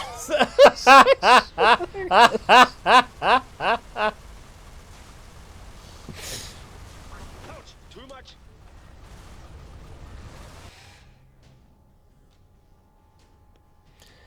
We have seen the Guardians of the Galaxy 2 trailer. Yeah, that was the other thing I made Rich watch. It's a fucking awesome trailer. Great trailer. If the movie doesn't have a terrible last act like the first one did, it'll be great. My major problem though with the Guardians of the Galaxy is I can't stand that last act.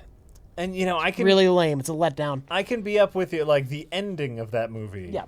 is awful. I enjoy a lot of the last act though because I think the last act is very Star-Lord. They're space criminals. They need to do something clever and crafty and that's clever. And then if that doesn't work, as long as they tried, then I buy into the power of friendship. But their big plan is to crash and to shoot everything. You give me an example. I'm not the writer. That's not my job. No. Give me an example of when Star-Lord did something clever and crafty. You know what kind of guy he is? I'm going to crash the ship into their ship. That was totally in character. And completely unexciting. Oh, I thought the fight was exciting. Complete letdown. The only letdown was the finale, the let's beat him through the power of friendship. That, I agree, was utter bullshit. But I liked that last fight. Getting the criminals to fight with the cops, and we'll save the city. Everyone's a good guy. We're gonna work together. We holding hands. Power of friendship. If it were Farscape, John Crichton would have tried doing something extremely clever. It still wouldn't have worked out, but he would have tried to have done something extremely clever, and it would have been very entertaining to watch. Yes. And it would be entertaining to watch it go wrong. Hopefully, that's what we'll get in the sequel. We'll get Star-Lord trying to do something clever. It's like an episode of Farscape where he tries to have the computer fake them getting attacked by somebody else, and it just doesn't work. And it's fun because it doesn't work. That's great. Crichton isn't Star-Lord, though. Yeah, and that's why Crichton is better than Star-Lord. Them's the facts, yo. Whoa. Slow that roll, Rich. Slow it right down. What you're saying is that Star-Lord is just kind of dumb and cretinous compared to Crichton. That's what you're saying.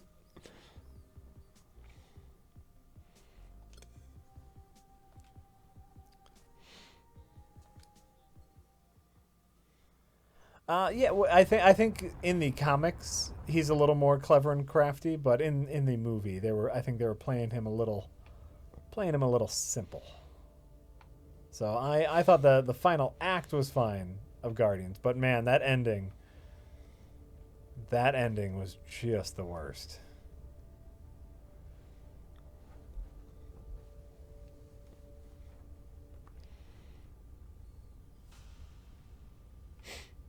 Saved a little bit by Rocket. And I guess, it's No, the movie's good. I just don't like the ending. Yeah. I agree. Oh no, I'm just saying like the ending in general, where it's like, the very end, and I guess like we're past spoiler alerts for Guardians of the Galaxy 1 because it's been out for years and we talk about it all the time. But like they defeat Ronan the Accuser by holding hands and being super friends. But then Rocket like makes a bomb out of a thing, and he does something clever. So at least there's someone doing That's something. not clever. That's we're gonna shoot him with a bomb. That's Rocket, though. All right, whatever. I'm done talking about it. I just didn't enjoy the ending. That's my opinion. No, I'm agreeing with you. Is And my thing. I know lots of people love that movie, and that's fine. I'm not saying you shouldn't like that movie. I'm just saying I personally didn't much care for the ending. Yeah. The ending specifically. And I agree. I agree with you, is what I'm saying. Yeah. I'm with you 100%. Do I think Chris Pratt could have been a good choice to play as Dash Rendar? I don't even know who the fuck Dash Rendar is. You mean that fucker from Shadows of the Empire? I don't know. Who's Dash Rendar? Something from a Star Wars novel game or game that was a novel. I whatever. Oh, jeez. Taking the shit. Credits. Better value by weight. Anonymous says, enough of this nerd talk. Yeah, Hey, Jack. I'm Jack. What do you think about premature holiday decorating? Just spent this weekend decorating, but my neighbors have had theirs up since Thanksgiving. Oh, it's bullshit. Thanksgiving is the appropriate time. As long as it's after Thanksgiving, it's okay. I prefer to wait until You, December. you can put a tree up on Thanksgiving. You can make that part of your Thanksgiving tradition. Sure. Technically, that is after Thanksgiving. And you know what? It's a free goddamn country. If you want to put Christmas decorations up on January 1st and leave them there all goddamn year, that is your right. It's absolutely your right, and it's also my right to call you an asshole. Yes, it is. So, 'cause But, let your fucking neighbors do what they want. Oh, by the way, that's true. Yeah, that's true. You got to let your neighbors do what they want, but you can also call them an asshole. And I will agree with you if they put their decorations up too soon. I'm having a problem this year with just everybody and their mother having those like projection lights on their house. Mm-hmm. And they're all the exact same projection lights. I've heard those get stolen a lot. They did last year because last year nobody realized how popular they were going to be, and they were Yeah. in real short supply. Okay. This year they're fucking everywhere. Mm-hmm. And also last year they had to stop selling them because they were too powerful and distracting airplanes. Okay. This year they're everywhere because they figured out how to make them, and they figured out everybody wants them. And here's the thing, everybody fucking got them. Every other house has those projector lights, and they're the exact same ones. So that's a little annoying. Where it's like, They don't have different settings or something? no, I don't think so. Like a little color variation in your household decoration would really go a long way.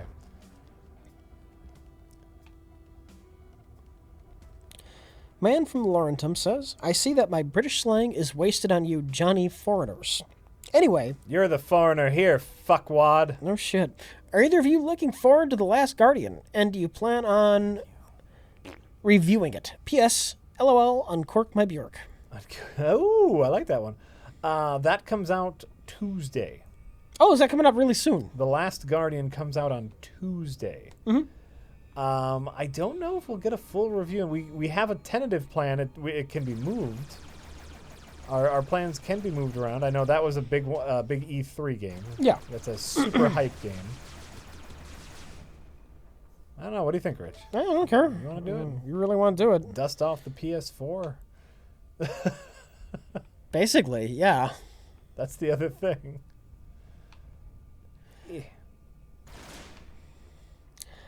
Dr. Doom It Up says, watching old streams on YouTube makes it hard to keep up with the current in-joke.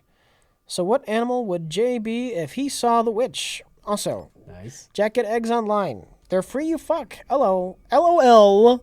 Marinade, my man witch. Get eggs online. They're free, you fuck. All the memes. Oh, I get it. That was all the memes. What animal would you want to be? Eggs. All the memes. Only Child says, Rich, I know you watched the prequel movies with Mike to help him do the Plinkett reviews, but did you watch the behind-the-scenes stuff with him too? He made some great points using those interviews. No, I think I just watched the movies proper. I may have watched some of that. If I did, I don't remember. So I'm gonna say no. That's a safe bet.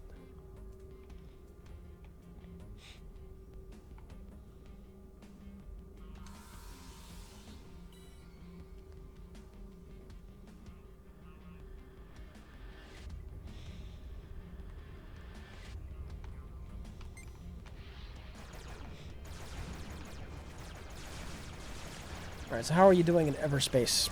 I'm remembering. For a while, I was playing It's quite a bit of really obvious to Everspaced. me. And I stopped, obviously, to play Dishonored 2 and Yeah. Gears of War 4 and a bunch of other stuff that we needed to play for the show. So I've kind of fallen out of practice, and I'm remembering all the little things now to make a good run good. So I'm getting back into it. I really like this game a lot. This is my kind of game. FTL, but none of that tactical bullshit. Just shooting people. Fuck yeah. You really don't need to have that crosshair very close for it to turn red. Is it a guaranteed hit when it's red? As long as it's within the circle. Like, you just need to have the crosshair within like the alright. circle of their ship. It's it kind of arcs towards them. All right. I don't know how I feel about that. I guess it'd be very hard otherwise.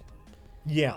Well, especially later on when enemies become insufferable pricks. Insufferable pricks.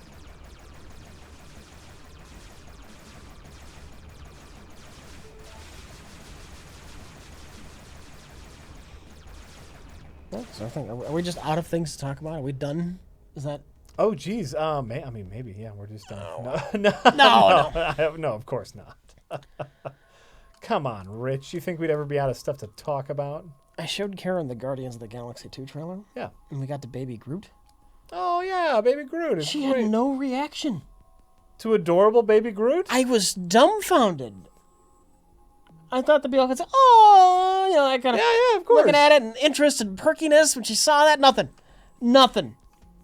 So, how come you didn't like Baby Groot? Just, Baby Groot's fine. It was a dumb joke. What? This is the best part of the trailer. What are you, a monster? Baby Groot and Rocket talking about not blowing themselves up. Are you a monster?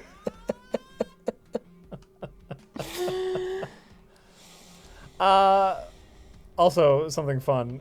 We got for the kids this Groot and Rocket book. You know, it's like an early reader book, and they like it. It's like a Rocket is like writing a diary of a little adventure with him and Groot. Yeah. And on their adventure, they run into a wisecracking tape dispenser. And in the trailer, what does Rocket need? He needs some tape. And so they're even intercrossing the books into the universe, and I think that's great. Obviously a joke, but no, I'm looking forward to it. I know they're pushing hard, Guardians wise. Yeah. They're pushing hard this whole Star-Lord loves Gamora thing. Mm-hmm. Didn't they already hook up? Not, I'm guessing it didn't work out or something. Or... No, they never officially No? hooked up. All right. Remember, like he tried to kiss her in the first one, and she pushed him away. Okay. And so it's like, I don't know. I don't want that to be a big part of the movie. Yeah. Romance subplots are fine. It's fine. I don't want it to take over. I don't want it to take over. Is all I'm saying. It looks great. I'm excited to see Ego, the Living Planet. Everyone likes a love story, Jack.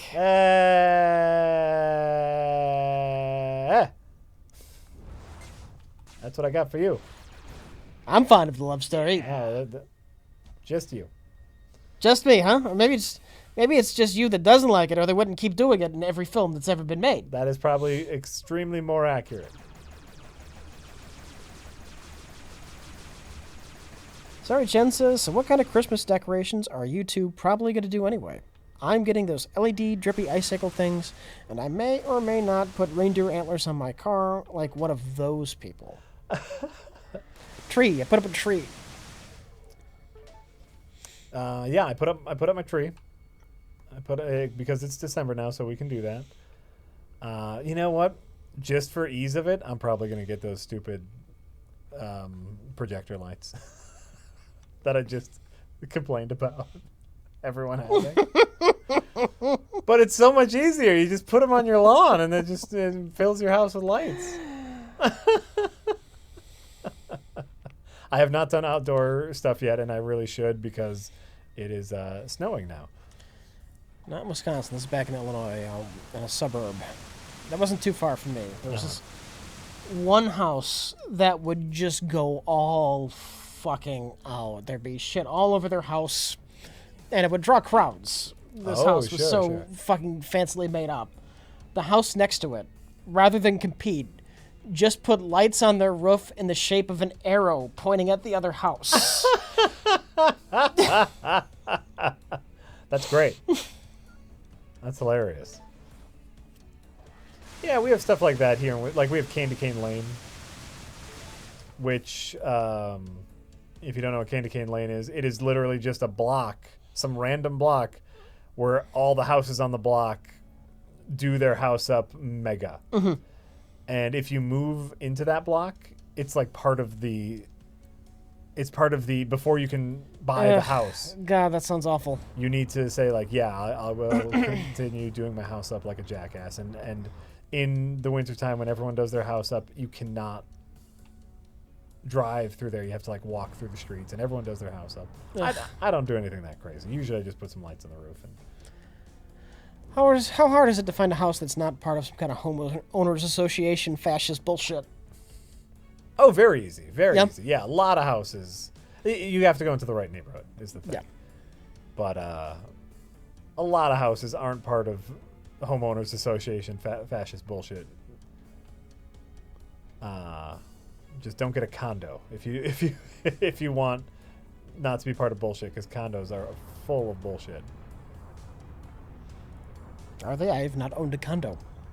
Oh, I have friends who own condos, and like it's that kind of shit where, yeah, they don't need to worry about like shoveling their driveway. They don't need to worry about cutting their grass, but every other week is some sort of meeting and fees because the house down the block doesn't have the proper fence repairs, and so we all need to up our condo fees so that house can get the proper fence repairs, and we need to do that so we all have a unified condo look.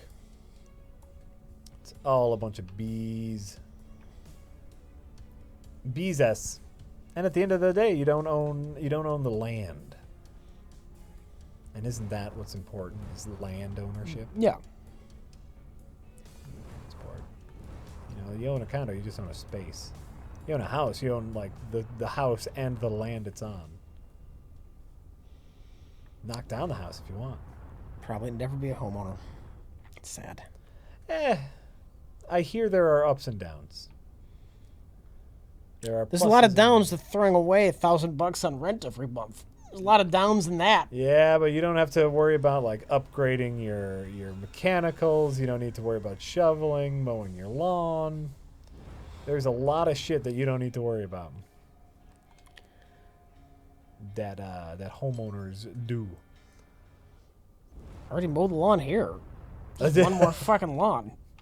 Well, yeah, but you get paid for that. It's work. Don't get paid to mow your lawn at home. More work. It's not quite 1,000. That's an exaggeration, but it's a lot of money to throw away every month and get nothing out of it. other than the temporary ability to live there. You But if you get owned a roof- house, You get a roof over your head. you own a house, you don't have to worry about that. You get equity at least for what you do pay. That's true. That is true. Any money I give to rent, that's just gone forever. Yep. That is also true. Yep. Flirt. Dip. Fucking die.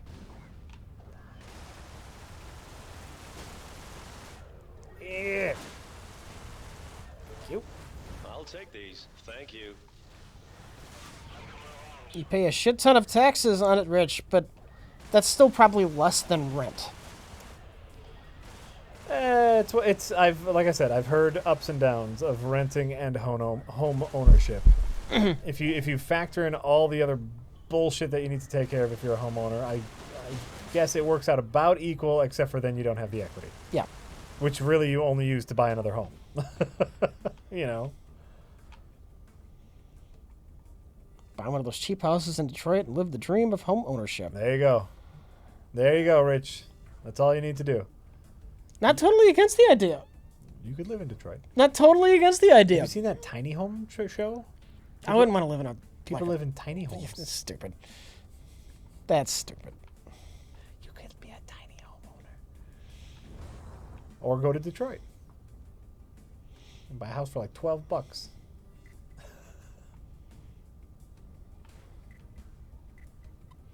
Anonymous says, hey, Rich and Jack. Hi.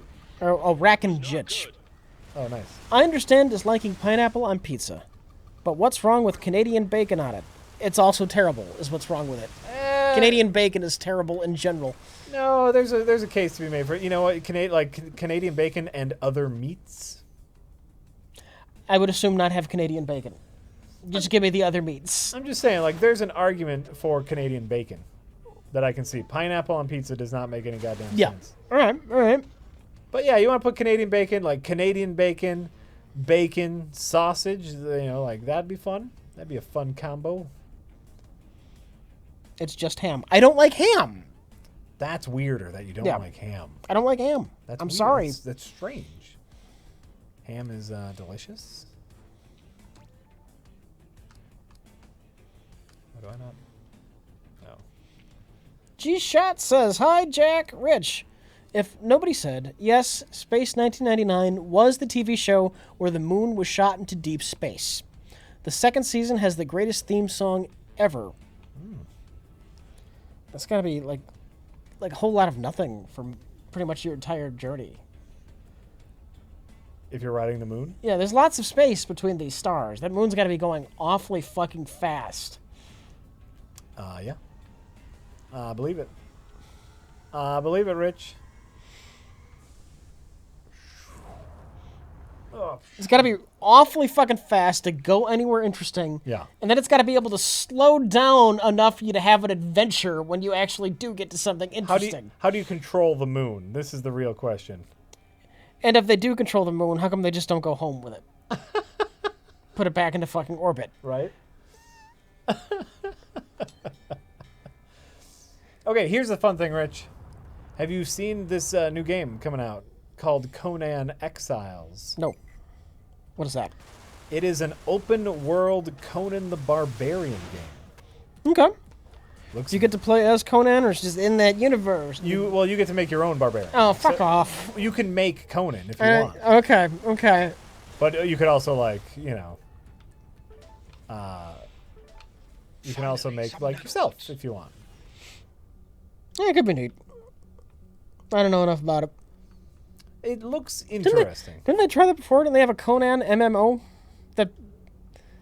that failed? Oh, did they? They did, once upon a time. Oh. I forgot what they called it.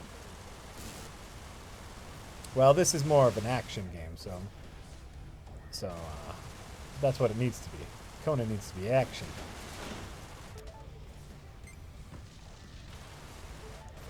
You. But it looks very, very interesting. The Conan open world game. Make your It's own. it's like the DC Universe Online. You can't play as Batman. You get to make your own character, and you get to stare longingly at Batman. Sounds great. That sounds great. Oh, Ooh, Batman. that's what I want. I want to be a sidekick. I've always wanted to be Robin, because then I can hang out with Batman. Ooh. Ooh. No, I don't want to be him, you dummy. The MMO was called Everyone is Conan World. Wow. Age of Conan. That seems really on the nose. Age of Conan. Yeah, this is Conan Exiles. And it is, it looks alright. I'll tell you what, it's very early. Very early in development. But it looks a little bit of alright. That tells you what. Rockin'. Do do do do do do do do. Whoa.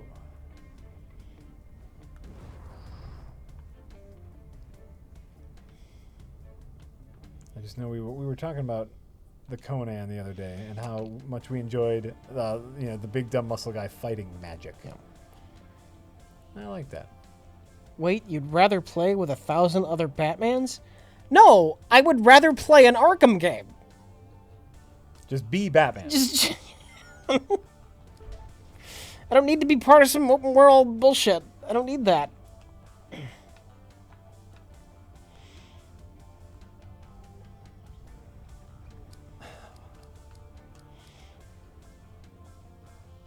Sidekick shaming. Yeah, sidekicks are lame. Even just the idea of sidekicks are lame. Like, who wants to pretend to be the guy that hangs out with the cool guy? Right? How lame are you where you can't even imagine yourself as the cool guy? So why was Robin popular? The father-son dynamics. I can only assume. When did Robin even show up? 40s. Oh, then maybe not. I don't know. Well, maybe earlier than that. No, it was a few years later, a few years down the road. When did Robin show up? That was just a different time for comic book reading. I don't know. I don't understand. I don't understand what's going on. Comic books. What that? Kids in the 40s were desperate to be superheroes like